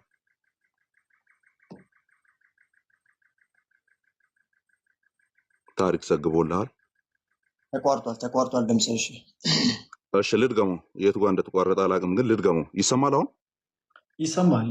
ሚኪ አሁን ይሰማል? ኔትወርክ መሰለኝ። አሁን ይሰማል። ሜጋ አሪፍ ነው። እሺ የእኔ ጥያቄ ቃሉ ላይ ያለውን እኛ ችግር የለብንም። እኛ ቆሮንቶስ ተብሎ በእናንተ መካከል ነቢይ ቢኖር የሚናገረውን እኔ የምናገረውን ብሏል ጳውሎስ ሲናገር አንደኛ ቆሮንቶስ ላይ ሁለተኛ ቆሮንቶስ ላይ ይወቅ አለዚያ አይታወቅ የሚል ነገር ሲናገር እናያለን። ጀስት አሉ ማለት ነው። እንደዛ ከሆነ ደን በአንጾኪያም እንደዛ ሲናገር እናያለን። ሌሎችም በስሜ የተጠቀሱ አሉ እንደነ ሲላስ ምናምን ያሉት የሚመክሩ ነበሩ፣ ነቢያት ነበሩ የሚል አለ። እሱ ችግር የለብንም። ነቢያት ነበሩ ይላል በአንጾኪያም፣ እሱም ችግር የለብንም። ማይ ኩዌስችን ኢዝ እንደ ኦርዲነሪ የቸርች ላይፍ ኦኬ፣ ልክ አፖስቶሊክ ኤራ ላይ የምናየው አይነት ነገር የመጨረሻው አፖስትል ዮሐንስ ካለፈ በኋላ በቤተ ክርስቲያን ታሪክ ኦኬ በሐዋርያቱ ተተክተው የመጡ ቢሾፖች ሊሆኑ ይችላሉ፣ ፕሪስቶች ሊሆኑ ይችላሉ፣ ሌሎች እሱ የአውቶሪቲው ጉዳይ የሚያስጨንቀን አይደለም፣ ችግር የለውም። እሱ ከአፖስትሎቹ በኋላ የተቀበሉ ሰከንድ ጀነሬሽኖች ውስጥ ነቢያት የሚለው ጉዳይ በኤርሊ ቸርች ተጠቅሶ ያውቃል ወይ? አሉ ወይ? በቤተ ክርስቲያን ውስጥ ተሹመው ታይተዋል ወይ? ናይት እስከ 1900 እስከ 1906 ድረስ ጨረስክ? ላውራ አማኑ አሉ ወይ? የሆነ ሪፈረንስ ማለት ነው። አሉ ብለው የተናገሩ በእኛ መካከል እየተተኩ ልክ እንደነ አጋቦስ ልክ እንደነ ሌሎች ነቢያት አሉ የሚል ሪፈረንስ። ምክንያቱም ኦልሞስት ኦል ዶክትሪኖች ላይ ኤርሊ ቸርች ላይ ሄደህ ታገኛለህ የሚወራ ነገር ዲፍረንስ ራሱ ቢኖር ማለት ነው። ነገረ ፍጻሜ ላይ የተለያየ ነገር አውርተዋል። የተለያዩ ጉዳዮች ላይ የተለያየ ነገር አውርተዋል። የተለያየም ይሁን የኔ ጥያቄ ማለት ነው የተለያየም ይሁን የተለያየም እገሌ እንደዚህ ብሏል እገሌ አፍርሶታልም ይባል ችግር የለውም። ማይ ኩዌስችን ኢዝ ተሹመው ነቢያት ተብለው የተቀመጡ እንዳሉ የሚናገር ሪፈረንስ አለው? አዎ ድጋሚ ነው እንግዲህ ጥያቄው የሉም ነው። ቅድም ብየዋለሁ፣ የለም ሪፈረንስ የለም። ሪፈረንስ አለ ብዬ ደግሞ ማስበው የእግዚአብሔር መንፈስ ቅዱስን ነው። መንፈስ ቅዱስ ከጀመረ የሚሰራ እንጂ የሚቆም አይደለም።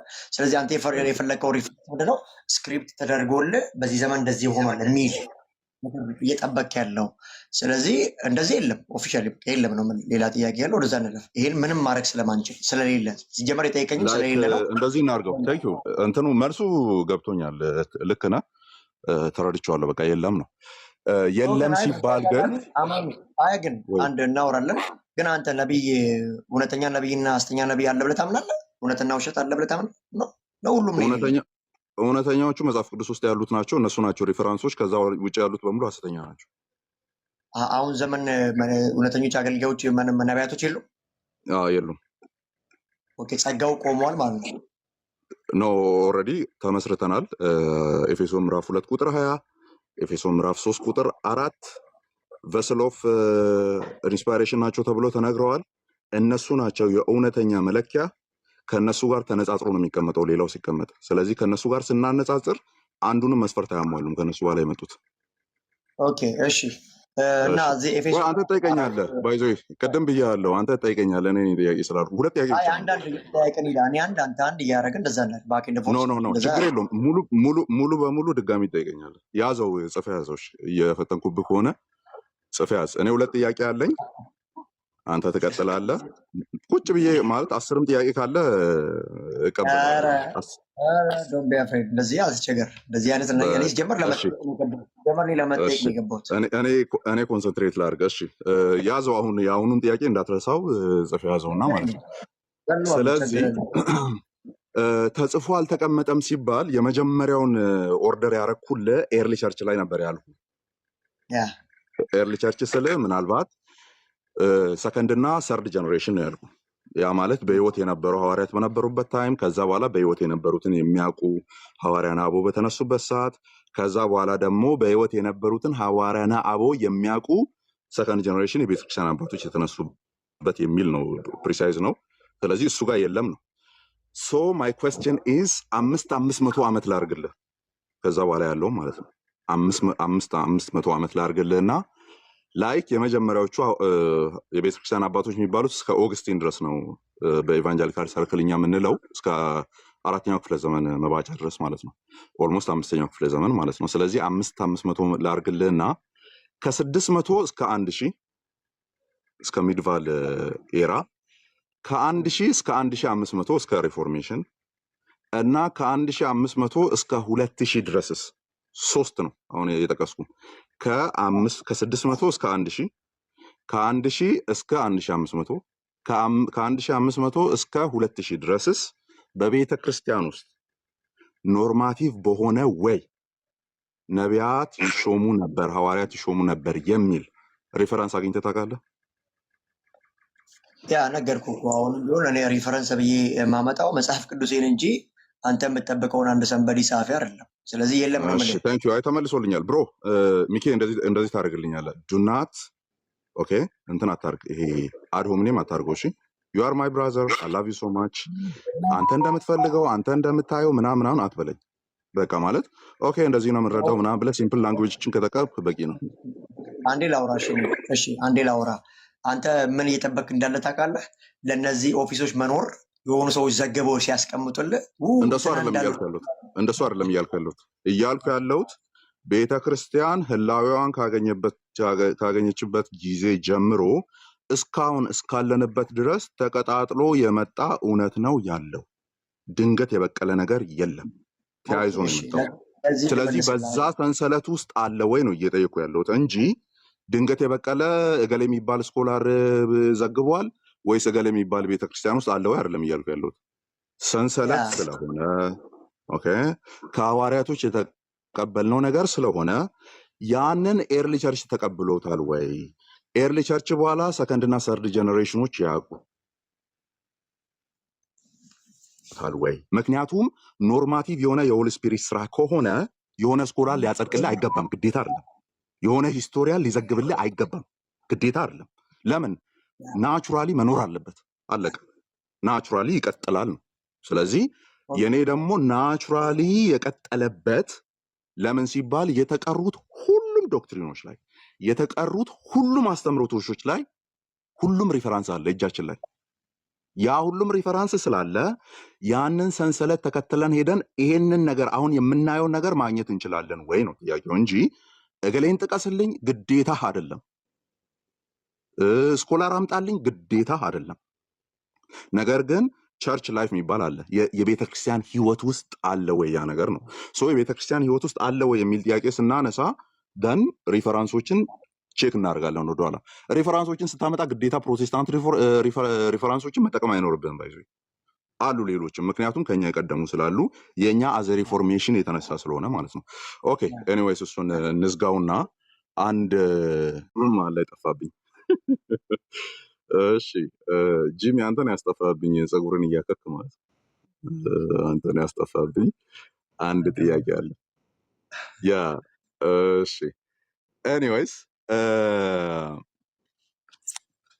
እንጌታ ምስክሬ አንድ በጣም ደስ የምትል ጥያቄ ይዤ ነበር። ጽፌ ቪዛ ጥሩ ነበረ። በመሀል ላይ ወይ ካስታወስኩ ቀጥላለሁ። ብሮ ያንተ ጠይቀኝ። ኦኬ ያው እንግዲህ ነብይ አለ ብለህ እንደማታምን ነግረኛል። ከዛ ባለፈ ደግሞ ምንድን ነው ሶሪ ሚኪ ሶሪ ትዝ ብሎኛል። እሺ ቅድም ከፋፍለሃል ነብይነትን የምታስቀምጥበት ማለት ነው። ከፋፍላልና እንዳንተ የከፋፈለ ማን ነው በቤተክርስቲያን ታሪክ ውስጥ? አይ ጆን ጠይቆኝ እኮ እኔ ነኝ ብዬዋለሁ። ይሄ እኔ ነው ብዬዋለሁ። በቃ ስለዚህ መልሶችን አሁን ሪካፕ እናድርገው። መልሶቹን በቤተክርስቲያን ታሪክ ውስጥ or in the life of the church ሰከንድ እና ሰርድ ጀነሬሽን ላይ አለ ወይ የለም ነው መልሱ። በ500 ዓመት ከፋፈልና አለ ወይ የለም ነው መልሱ። ከዛ በኋላ ደግሞ የከፋፈልክበትን መንገድ ካንተ በፊት የጠቀሰ አለ ወይ የለም ነው መልሱ። ስለዚህ ተመልሶልኛል። አሁን ጠይቀኝ። እሺ አማኑኤል፣ እሺ እንግዲህ ቅድምም እኔ ስጀምር ጀስት ፕሮቴስታንት ውስጥ የምንግባባበት አንድ ነገር ነው። የተጠነቀቀ ማለት ታንጀብል የሆነ ደህንነት ውስጥ ገብተናል ብለን ምናምነው አስተምሮ ላይ ሁላችንም ዝብርርቅ ያለ እንደሆነ ግልጽ ነው። በሳሌሜሽን በተለያዩ ነገሮች ላይ። ስለዚህ እኔ ሌሎች ነገሮችን መነካካት ብዙም ደስ አይለኝም። አንድ የሚያደርገን ነገር ላይ አርቲኩሌት ማድረግ ጥሩ ስለሆነ ወደ አንተ ማመጣው ምንድን ነው፣ በቃ አሁን ያሉት ሐሰተኞች ናቸው ብላል። እውነተኞቹ ነበሩ ግን ቆመዋል፣ ተመሰረተናል በሚል ክሌም ያለግ ያው እየተወራ ያለው ፕሮፌቲካል ላይ ስለሆነ ጀስት በቃ ያው ቅድም ተመልሶልኛል፣ በቂ ነው። አሁን ለሰርዋጀንት ፓወር ሰጠዋለሁ። የሚናገረው ነገር ካለ እንዴ ቻሌንጅ አድርገኝ እንጂ እኔ እኮ የለም ስል በቃሉ አድርገህ ቻሌንጅ አድርገኝ። የለም የምልበትን ጥቅስ ጠቅሼ ነው የምሞግትህ፣ ችግር የለውም። እንደዛ ከሆነሽ የለም የምትልበትን ጥቅስ። እሺ የመጀመሪያው ኤፌሶን ምዕራፍ 2 እና ምዕራፍ 3 ነው የሚይዝልህ። ኤፌሶን ምዕራፍ 2 እና ምዕራፍ 3 ነው የሚይዝልህ። እዛ ጋር ለምሳሌ 2:20 እና 3:4 3:4 እሺ 3:4 እንደው በደንብ እንየዋ። በጣም አሪፍ ነው እሱ። ከሱ እንጀምር፣ አንብብልኝ እስቲ ምዕራፍ 3 ቁጥር 4 እና 5። ያ እንግዲህ ይህን ስታነቡ የክርስቶስ ሚስጥር እንዴት እንደማስተውል ለመረዳት ትችላላችሁ። ይህ ሚስጥር አሁን ለቅዱሳኑ ሐዋርያትና ነቢያት የተገለጠውን ያክል ባለፉት ዘመናት ለነበሩ ሰዎች አልተገለጠም ነበር ይላል። እሺ አሁን ላሉት ነው አይደል የሚለው? አሁን ላሉት። ስለዚህ አሁን ያሉት ማንና ማን? ያው እንግዲህ እዛ አዲስ ኪዳን መጽሐፍት ላይ የምናያቸው ናቸው። ይሁዳና ሲላስ እና አጋቡ። ለእነሱ ምን ተገለጠ? ይሄ አሕዛብ ሁሉ በዚህ ሚስጥር ያው በጎስፐል አማካኝነት በወንጌል ምክንያት ለአሕዛብ መዳን እንደመጣ ነው። ሴክሬት ነበረ፣ ሂድን ነበረ ለኦልድ ቴስትመንት፣ አሁን ደግሞ ብሪፍ ሆኗል። ያ ደን እሱን ትይዝና ስክሮሉን አንድ ስቴፕ ወደኋላ ትገልጠዋለህ። ምዕራፍ 2 ቁጥር 20 ማለት ነው። ምክንያቱም ተመሳሳይ ስለሆነ ሀሳቡ ተመሳሳይ ስለሆነ 2:20 ከ19 ጀምሮ አንብብልኝ። ያ ከዚህ የተነሳ እናንተ ከቅዱሳን ጋር የአንድ ሀገር ዜጋ የአንድም ቤተሰብ አካል ናችሁ እንጂ ከእንግዲህ ወዲህ መጻተኛና እንግዶች አይደላችሁም። በሐዋርያትና በነቢያት መሰረት ላይ ታንጻችኋል። የማዕዘኑም ራስ ድንጋይ ክርስቶስ ኢየሱስ ነው ይላል። እግዚአብሔር ይመስገን። እሺ ስለዚህ በሐዋርያትና በነቢያት መሰረት ላይ እነሱ በሚናገሩት ላይ እነሱ በሚያስቀምጡት መሰረት ላይ ታንጻችኋል። አንድ ስቴፕ ሶሪ፣ በጣም ቀጥሎ ያለችውን ቃል አንብብልኝ። ታንጻችኋል ከዛ 21 እሺ 21 ማለት ነው ቁጥር 21 ከዛ ዘሎ ያለው በእርሱ ሕንፃ ሁሉ አንድ ላይ ተገጣጥሞ በጌታ ቅዱስ ቤተ መቅደስ እንዲሆን ያድጋል። እሺ ህንፃው ያድጋል ነው አይደል የሚለው? ያ ስለዚህ ፎቅ ነው አይደል እየሳለልህ ያለው? ያ አይ ጀስት አንተ እኮ ተቋርጧል ስትል ወደ ቆሮንቶስ ምዕራፍ 13 መሄድ ስለማይቀር እዛ ጋር የምናስታውቀው። እሺ አይ 13 ላይ ትሄዳለህ። አሁን 3 ኤፌሶኑን ብቻ እያወራን ስለሆነ ቀጥሎ አንተ ምን ቻሌንጅ ታደርገኛለህ? ቆሮንቶስ ላይ እኮ ያለው አንተን አማን ሪፊት ያደርጋል ብለህ ቻሌንጅ ታደርገኛለህ። አሁን ከ3 ላይ ጀምር ነው እኮ አማኑ። እኔ እኮ መሰረት አይደለም እኮ አላልኩም። ሲጀምር መሰረት ጥለዋሉ ብዬ እኮ አርቲኩሌት አድርጌ እሱን ጥያቄ እኮ ቅድም ኦልሬዲ ሰልፍ ዲፊቲንግ አርጊመንት እኮ ነው ያቀረብከው። ኦልሬዲ ለምን መሰለህ መሰረት ጣይ መሰረት የማይጥል ስልጣናዊ ስልጣን የሌለው ሎካል ቸርች ዩኒቨርሳል ምናምን የሚለው ማን ነው እንዳንተ የከፋፈለው ብዬ ስጠይቅህ እኔ ነኝ የከፈልኩት አልክ። ስለዚህ አውቶሪቲ የለም። እኔ አንተን ደግሞ አልቀበልም። በግል አንተ የምታወራውን አልቀበልም። እኔ አንተን የምቀበልህ በቤተ ክርስቲያን ህይወት ውስጥ የሚነገርን እውነት ካወራኸኝ ብቻ ነው እንጂ አንድ ሚኪያስ አበራ የሚባል ሰው መጥቶ እንደዚህ ነው ብሎ ሲያወራኝ አልቀበልም። ግዴታ ሪፈረንስ ማምጣት አለብህ፣ አውቶሪቲ ማምጣት አለብህ። ስለዚህ አንተ ደግሞ ለተናገርከው ነገር አውቶሪቲ ያመጣው ራስህን ስለሆነ I have no burden to accept you። ራስህን አይደለም እኔ መጽሐፍ ቅዱስ ጠቅሼ ነው እንዲህ ብዬ እኮ እንዳንተ ያለ ማን ነው እንዳምነህ እንደኔ ማንም አይበል። በቃ ስለዚህ ምዕመናን እየተመለሳላችሁ ነው አይደለ? በቃ እሱ ነው ዋናው ፖይንት። ስለዚህ ኤፌሶን ላይ እንመለስ። አማን ምን እያለን ያለው መንፈስ ቅዱስን በጊዜ የሚገድብ ቆሟል የሚሉ አምላክን ለማቆም የተነሳ አታርግ። እንደሱ ሚኬ እንደሱ አታርግ፣ እንደሱ አታርግ ብሮ። ሪዘነብል ሆነን ነው። አምላክን ማቆም ይቻላል እንዴ ብራዘር? እኔ አምላክን ካቆምኩ እኮ አምላክን ካቆምኩ ማለት ነው መንፈስ ቅዱስን እኔ ማቆም ከቻልኩ መንፈስ ቅዱስን እኔ ማቆም ከቻልኩ እኔ ነኝ አምላክ ማለት እኮ ነው። ማቆም ከቻልኩ ሂዝ ና ሶቨሬን ከአምላክ ጋር አይገናኝም እኮ። ስለዚህ እንደዚህ እናድርግ። አቤላ አንዴ ሚውት አድርግ። እንደዚህ እናድርግ ብሮ። አሁን እኮ እዚህ ቁጭ ብለህ እኮ ጆን የሚያምነውን እየመታ ነው። እዚህ ቁጭ ብለህ እኮ ሌሎች ቤተክርስቲያን የሚያምኑትን እየመታ ነው። እሱ ችግር የለውም። ሚኪ ምን እያደረክ እንዳለ ለአማን ሪሶርስ መረጃ ማቅረብ ፈልጋለሁ። ጂሚ ፕሮፌት ጋር ይጨርሱ። ሶቨሬን ታቀርብልኛለህ። ሁላችሁም አትክፈቱም። ጆ አንተም አትክፈት። ሚኪ ጋር አንድ ጥያቄ ብቻ ነው ያለችኝ። ብቻዬን ተራ በተራ እኔ ከአንተ ጋር ላወራ ነው የገባሁት ሚኪ።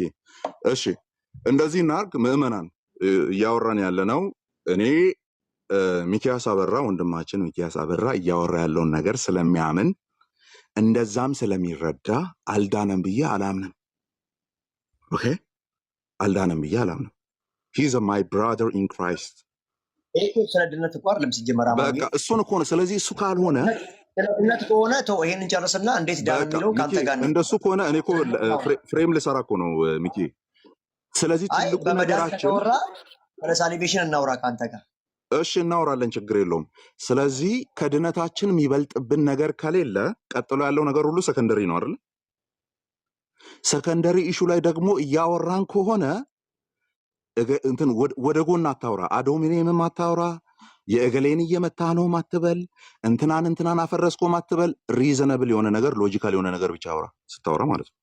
እኔ እናንተ እዚህ ላይ ቆመን እኔ እናንተ መንግስት ሰማያት የምንገናኝ ሰዎች ነን። ዞሮ እዚህ ጋር የምንጨቃጨቅ ሰዎች የምንገናኝ ሰዎች ነን። ስለዚህ ያመነው እምነት የምር ደሞስት አኪሬት የሆነው እምነት የትኛው ነው የሚለውን ነው ቼክ እያደረግን ያለ ነው እንጂ እዚህ ነገር ላይ ቆመን እገሌ ጠፍቷል እገሌ ኢዝ ሚዘረብል ምናምን እያልን አይደለም። ስለዚህ ማስረጃ ተጠይቀን ከሆነ ካለ አለ ከሌለ የለም። አሁን ስላላመጣ ስተት ነህም አይደለም ባይዘ አሁን ስላላመጣ ኦር የሆነ ነገር ፕሩፍ ስላላረክ በቃ ጠፍተሃል ሐሰተኛ ነህ ምናምን አልልህም። ችግር የለውም። ግን ምን እንዳታረግ ብቻ ነው ካንተ ኤክስፔክት ማድረገው። አጋጣሚ በተለኝ ምን አይገርመኝም። እንደሱ አትበል እኮ ነው እያልኩ ያለሁት ወንድም። ለምን መሰለህ ማለት እችላለሁ። አንተ በለኝ። እኔ እኮ ቅድም ብያለሁ። እዚህ ጋር ከአቤላ ጋር ማንግባባም የለም ብሎ ነው የሚያምነው። ባይዘው ወይ ጆን አለ ይላል። ስለዚህ እኔ አይመለከተኝም። እሱ አለ እሱ የለም ነው የሚለው፣ አንተም የለም ነው የምትለው። ስለዚህ ምንም ሐሰተኛ ብትለኝ ጀስትን የሚገርመኝ አይነት ሰው አይደለም እኮ። አሁን እሱኛው አለ የለም ብለን ማመናችን ከኪሳችን አውጥተን እንደዚህ ምን ማለት አለበት መሰለህ? አንተም ማድረግ አለበት መሰለህ? በቃ አንተ ሐሰተኛ ነህ እያልክ ኦፌንድ አድርግ። ባይዘው ወይ መብት ነው። ማንን ለምን ላለው ነው አንደኛ ስታወራም ነብይ ብዬ ስለመጣው ነብይ የለም ብለህ ስለምታምን ሐሰተኛ እያልከኝ አውራኝ፣ ችግር የለውም። ጀስት አይደለም። አሁን ለምሳሌ እዚህ ሚዲያ ላይ እኮ ዶክተር የገሌ እያሉ የሚመጡ ሰዎች አሉ። ዶክተር ያልሆኑ ዶክተር ባለፈበት አልፎ ማያውቁ ሰዎች። ስለዚህ እኔ ምን ዶክተር የገሌ ብለው ስለመጣ ዶክተር ነህ አይደለም እያልኩ ለምን እከራከራለሁ? አያሳስብም እኮ እሱ። ስለዚህ አንተ ነብይ የገሌ ብለህ ና፣ ችግር የለውም። ግን እኔ ነብይነት የሚለውን ነገር ስለሆነ አሁን ሀሳብ እኔ የጠየቅኩህ አይደል? ለጠየቅኩት ጥያቄ እኮ መልስ መልሰልኛል። እኔ በቃኛው መልሰልኛል። እዚህ በላይ ማውራት ገና ኤፌሶንን መጨረስን 2 እና 3 ይቅርብኝ፣ ጥያቄ ይቅርብኝ። እንደው ተውኩት፣ እኔ ተውኩት። ጂሚ ቀጥል።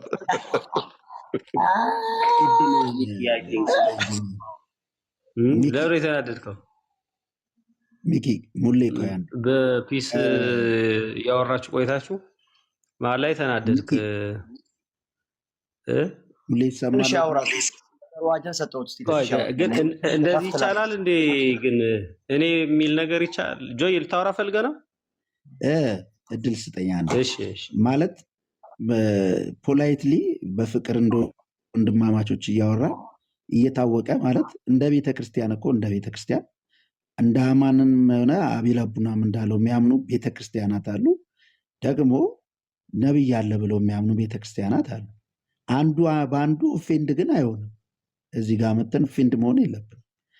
አማን እንደዛ ማመኑ እሱን ሐሰተኛ ያስብለውም፣ አንተ እንደዛ ማመን ሐሰተኛ ያስብልም ከተባለ ዋናው ፒላር የሆነው ነገራችን መዳንና የእግዚአብሔር ቃል ካለ ከዛ መናደድ የለብንም እርስ በርሳችን።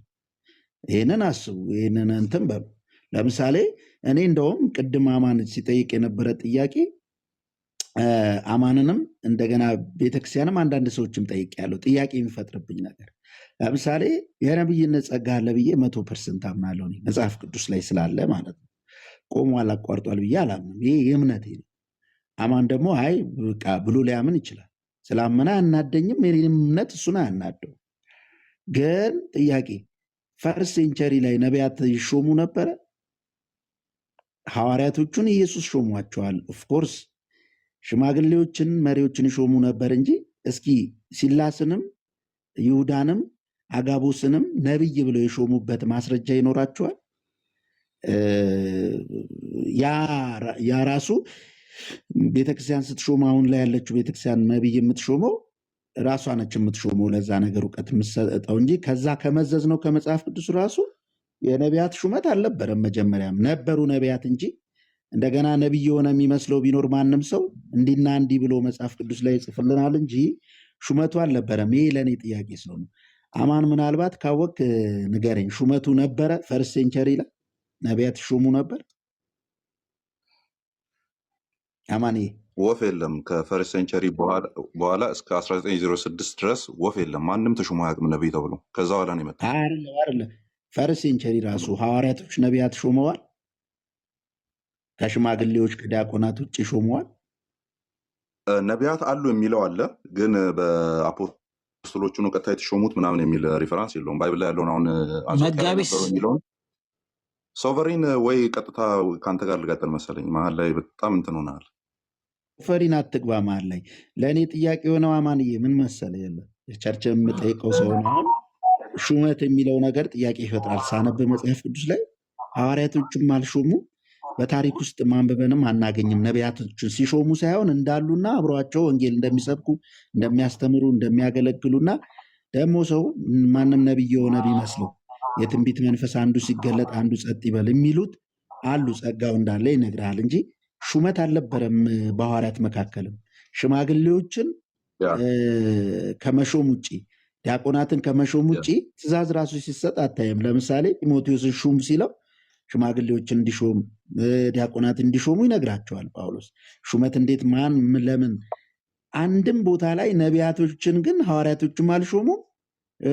የነቢያት ሹመት የሚባል አልነበረም።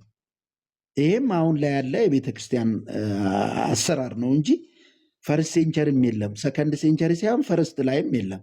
ምናልባት ካለ ኤፌሶን ምዕራፍ 4 ላይ ያለው የቤተክርስቲያን ስጦታ የተሰጠበትን ምዕራፍ የሚጠቅሰው ሀሳብ አንዳንዶችን ነቢያት፣ ሌሎችን ሐዋርያት፣ ሌሎችን አስተማሪዎች፣ መጋቢዎች አድርጎ ለቤተክርስቲያን ሰጠ ይላል።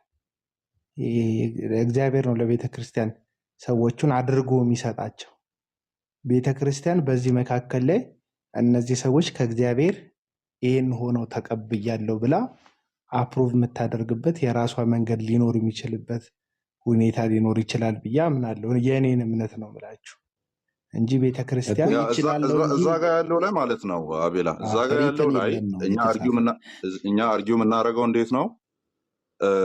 ስጦታው ሳይሆን እዛ ጋ ያለው ኢቨን ግለሰቦቹ ናቸው ስጦታ፣ እዛ ጋ ፐርሶኖቹ ናቸው ስጦታ ተብሎ ነው የሚቀምጡት። ሰዎቹ ናቸው ስጦታ እንጂ ጊፍቶቹን አይደለም እየዘረዘረ ያለው። ጊፍቶቹማ ሮሜ ላይ እና ቆሮንቶስ ላይ፣ ሮሜ 12 ላይ እና ቆሮንቶስ ላይ ነው ጎን ለጎን የሚቀመጡት። እዛ ጋር ግለሰቦቹ ናቸው ኢቨን አዘ ጊፍት አደረገ ሜርደም የሚል ነው ያለው። አደረጋቸው እዛ ቦታ ላይ አስቀመጣቸው። ማንን ሲባል ፓርቲኩላር ግለሰቦችን ነው የሚጠቅሰው፣ ሲጠቅስ ነው። ደን ግለሰቦቹ ደግሞ ከስጦታው ጋር ነው የሚመጡት። እሱ ጭቅጭቅ የለውም። ግን ስፔሲፊካሊ ሮሜ ኤፌሶን 4 ላይ ያለው ግለሰቦችን አደረገ የሚል ነው። ሶ አሁን እንትኑ ቻሌንጅ የሚያደርገው ሞደርን ዴይ አፖስትልና ፕሮፌት ክሌም ለሚያደርጉ ሰዎች ችግር የሚሆነው ምንድን ነው? ኤፌሶ ምዕራፍ 2 እና 3 ላይ ቆመን ያንን ኤግዚጂሲስ ስንሰራ በምንም ታምር በዚህ ዘመን ያሉ ሰዎች ያንን ክፍል ሰፊስ በሚያደርግ መልኩ ራሳቸውን አፖስትልና ፕሮፌት አድርጎ ሊያስገቡ አይችሉም ነው የኛ አይችሉም። ለምን? መሰረት ናቸው ካለ በኋላ ህንፃው ተገጣጥሞ ያድጋል ነው የሚለው። ስለዚህ የህንፃው መሰረት ሐዋርያትና ነቢያት ናቸው፣ እነሱ ያስቀመጡት ዶግማቲክ የሆነ እውነት ነው ካለ በኋላ በዛ ነገር ላይ እንዴት እንደሚታነስ ተጠንቀቁ ነው የሚለው።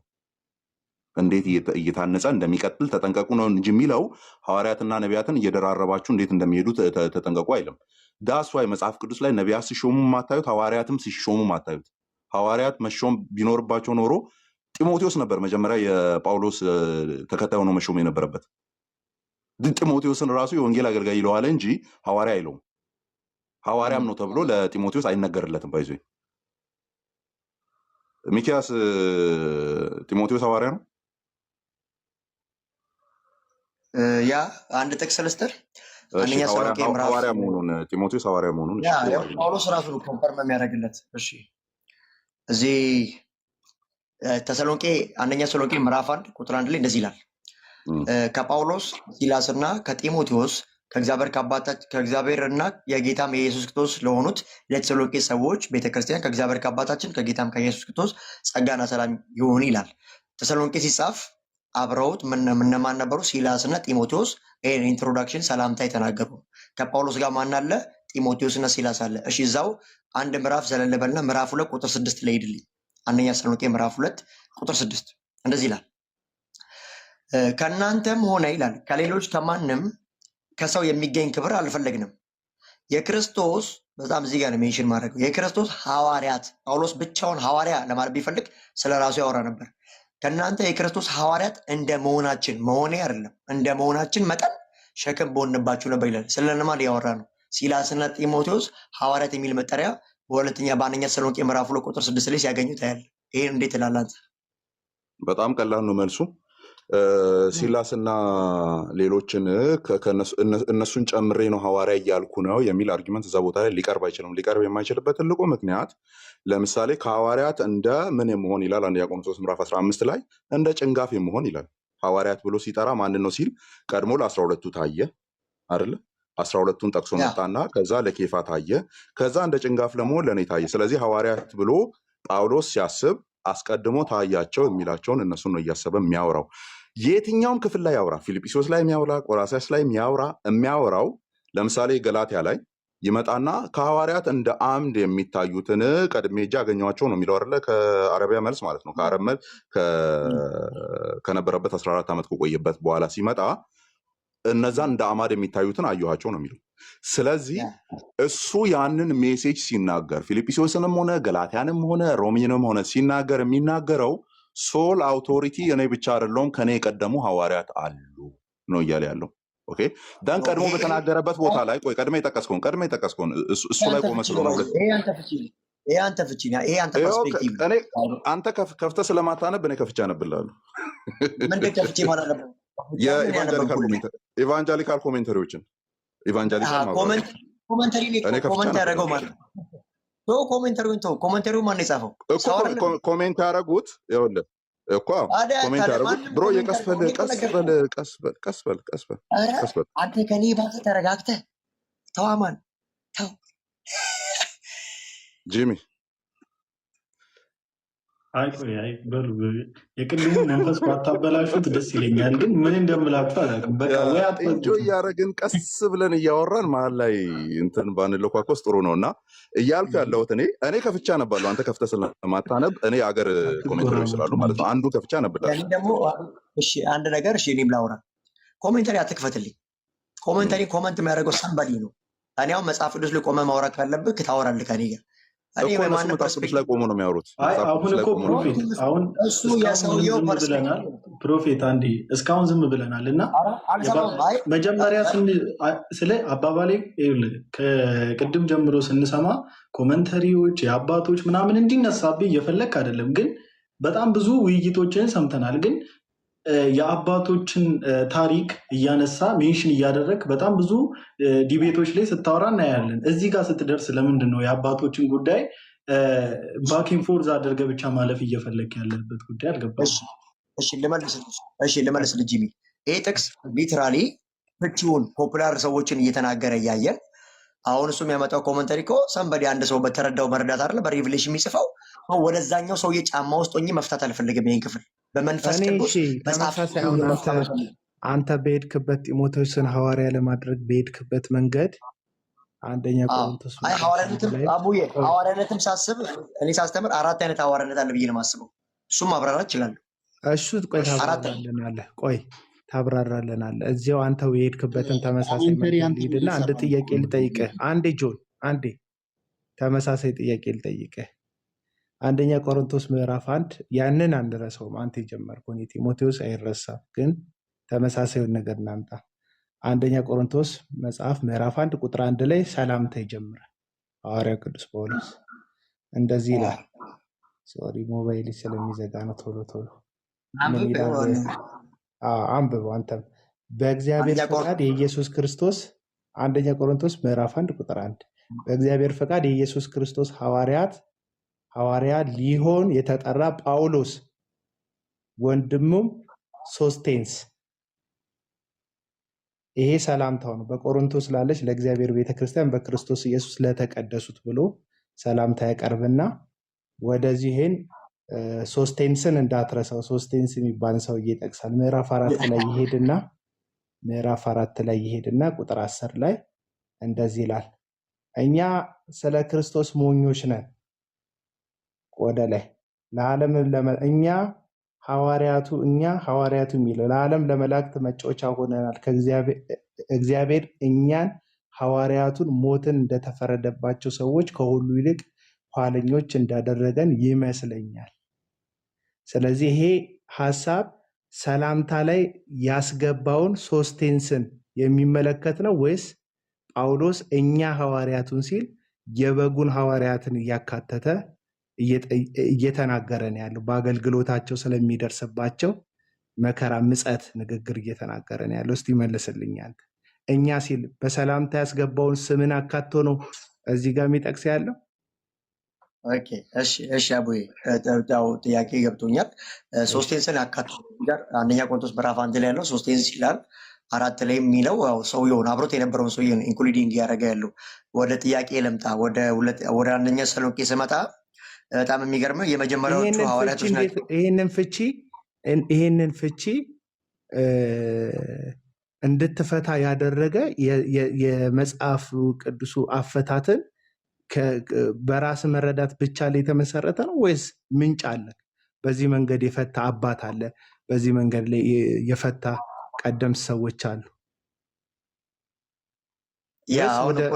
ወይስ እንደተመቸን መፍታት እንችላለን? እንደፈለግን እኔ እንደተረዳሁት ብዬ የራሴን ፍቺ ማቆም ይችላለሁ መጽሐፍ ቅዱስ ላይ?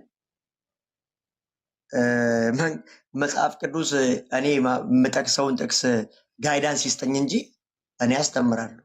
ነገርኩህ እኮ የዘመን ጉዳይ እንጂ እንዳንተ ሰንበዲ ናቸው። እነዛም ሰንበዲ ናቸው፣ ክርስቲያን ናቸው። ከአንተ 1400 ርቀዋሉ፣ 1600 ርቀዋሉ። በቃ ዋቴቨር። ከዛ ውጭ እኮ ምንም የለም። ስማርት ናቸው፣ ቴዎሎጂያንስ ናቸው፣ በጣም ምሁር ናቸው፣ ሊቅ ናቸው፣ እናከብራቸዋለን። ግንስ እንዳንተው በተረዱት ልክ በቃ ተናግረው ኮመንተሪ ጽፈው ያለፉ ናቸው። ስለዚህ በእኔ ዘመን እነሱ ራሱ በመጽሐፍ ቅዱስ ይመዘናሉ ያልኩ ያለ። ስለዚህ የቸርች ፋዘርስ እንዳትለኝ ዛሬ ላይ ጄሌ መጽሐፍ ቅዱስ አለ። እነሱንም መዝኜ የምቀበሉ ለዛ ነው። አሁን ለመጠየቅ ጥያቄ ሁሉ ቸርች ፋዘርስ እንትን አለለም። ለምንድን ማለት ነው? እሱ ያልደረሰበት መድረስ አለ። አሁን ሉተር ሲነሳ ስለ ዘመነ ፍጻሜ ብቻ ተናገረ። እሱ አያውቀውም። መዳን በጸጋ እንደሆነ የተናገረው ምንድን ነው? ሌላ ምን የሚያውቀው ታሪክ የለም። ስለ ንጥቀት ተናግሯል። ስህተት አትስራ ተናግሯል። ነገረ ፍጻሜ ተናግሯል። ምንም የሚናገር ችግር የለውም።